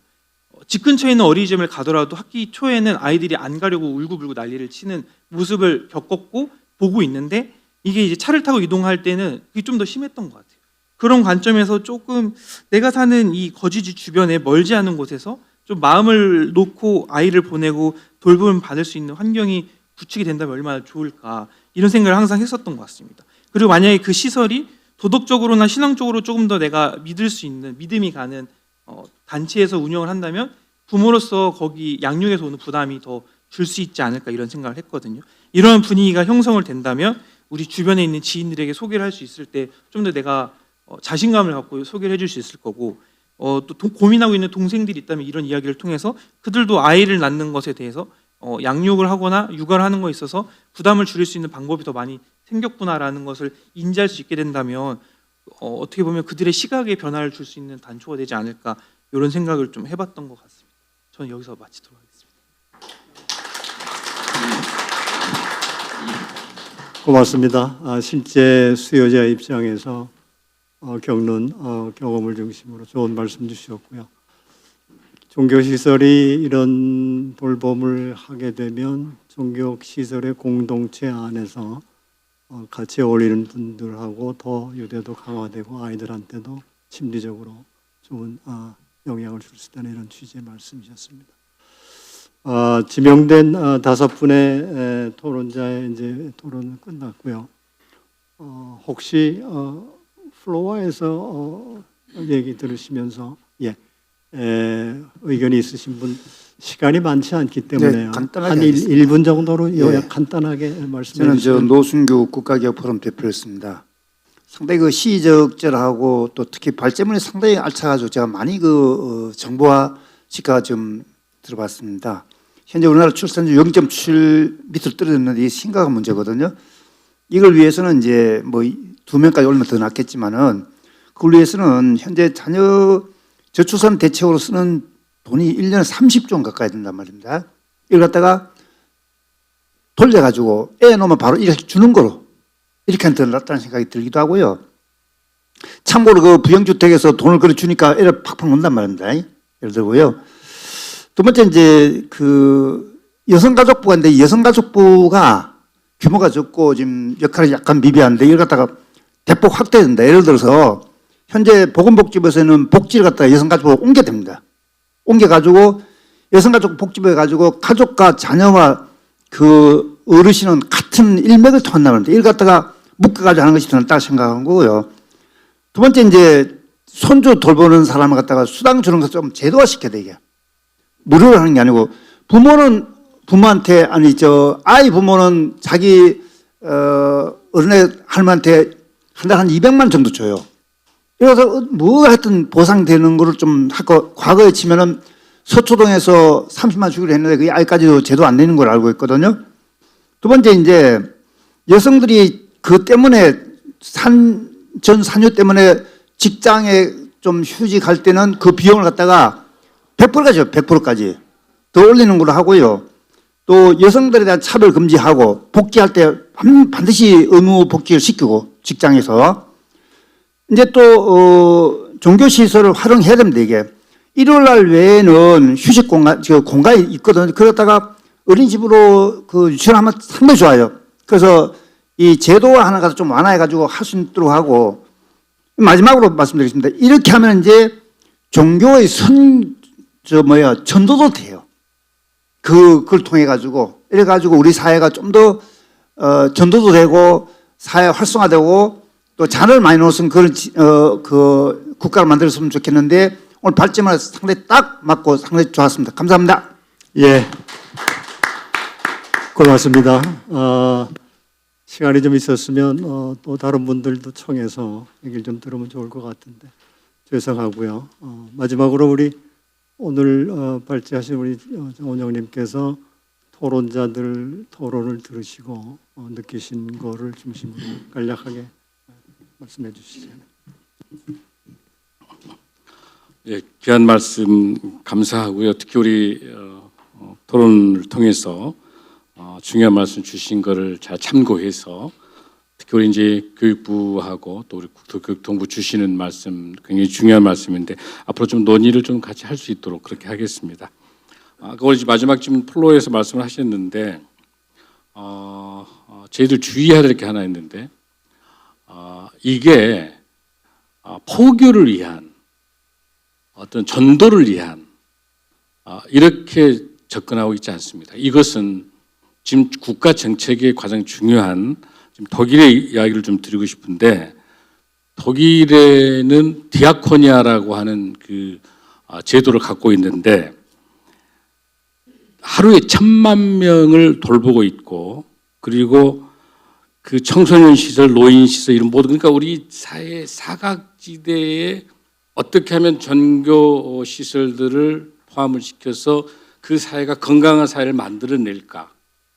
사랑을 어떻게 사랑을 실천하고 어떻게 섬김과 나눔과 돌봄을 통해서 그 국가의 건강성 이거 목적이기 때문에 지금 포교라든지 전도라든지 이런 관점으로 접근하게 되면 종교 간의 갈등과 그렇지 않아도 종교가 화합하고 종교가 이 국가 위기 속에서 어떻게 하면 우리 국가가 제일 먼저 2750년에 없어질 대한민국 OECD 최하의 불명예스러운 이 대한민국을 어떻게 하면 종교가 연합해서 함께 초저출산을 해결할까? 이게 우선이고, 이렇게 해서 우리가 정치, 경제, 사회문화, 국방, 교육 모든 영역의 국가의 건강성들을 위한 거가 목적이기 때문에 행여라도 포교, 전도 이렇게 되게 되면 모든 게 멈춥니다.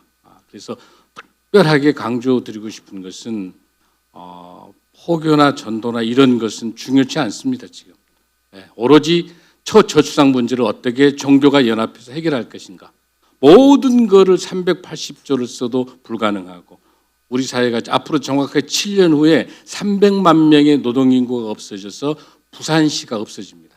7년밖에 안 남았습니다. 이게 이 위기의 쓰나미처럼 밀려오고 있는 거를 마지막 남아있는 종교가 우리 교수님 이야기한 것처럼 신뢰성, 접근성, 융통성, 가장 중요한 진정한 사랑, 어떻게 하면 가족과 우리 자녀들을 살기 좋은 대한민국을 만들어낼까에 종교의 힘을 모으고 있는 거기 때문에 행여라도 전도, 선교, 포교 이거는 절대로 여기서 나와서는 안 될 용어입니다. 그래서 충분하게 우리가 힘을 모아가지고 국가 위기를, 오늘 중요한, 저는 우리 최정우 우리 사무관님, 원대한 사무관님 12월 25일 날 성탄절날 복수정도가 통과되는 날에서 박수로 마치겠습니다. 네, 감사합니다. 잠깐 우리 최정우 사무관님한테 한마디만 좀 부탁해도 될까요? 제가 잠깐 저는 건축사 박명규 건축사입니다. 아까 그 신축시 그 노이자 시설로 인해서 강화된 걸로 어려울 거라는 얘기가 있었는데, 이미 벌써 종교 시설에 그 노이자 시설에 그 여러 가지 어려움이 다 포함되어 있기 때문에 그거는 걱정을 안 하셔도 복수 용도로만 되면 충분히 되는데, 여기서 하나 좀 부탁드리고 싶은 거는, 저도 이제 건축사를 한 35년 동안 하면서 느낀 것 중에 하나가, 법이 개정되면 그 개정돼 가지고 시행 규칙과 뭐 여러 가지 그 조례를 통해서 그렇게만 해도 한 1, 2년 걸립니다. 만약에 올해 24일 날 성탄절날 돼도 내년 하반기에 시행을 못 해요. 내년 하반기에. 그러니까 지금 그런 것들을 좀 고려해서 우리 사무관님이 지금 이게 아까 7년 있으면 뭐 300만이 없어진다는 것처럼 굉장히 이게 시기가 지금 여유가 있는 게 아니니까 좀 빠르게 좀 진행해 줬으면 감사하겠습니다. 감사합니다. 예, 고맙습니다. 네. 오늘 우리는 매우 중요한 토론을 했습니다.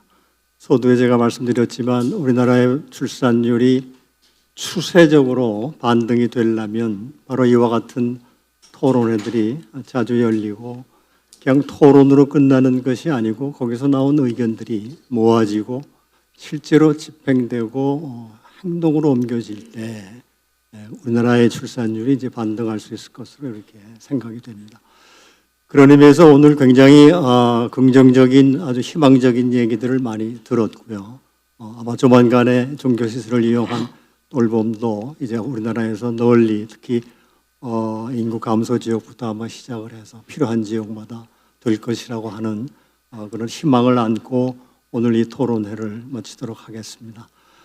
발제해 주신 우리 장 원장님, 토론해 주신 5분 감사드리고, 끝까지 같이 해주신 플로어에 있는 모든 분들께 감사드리면서 오늘 토론회를 다 마치도록 하겠습니다. 감사합니다. 이 어려운 가운데 토론회를 준비해 주신 우리 인요한 의원실에 우리 보좌관님, 비서관님 얼마나 있으신지 모르는데, 우리 인요한 의원실 우리 보좌관, 비서관님 감사한 박수 한번 주십니다. 네. 감사합니다. 네.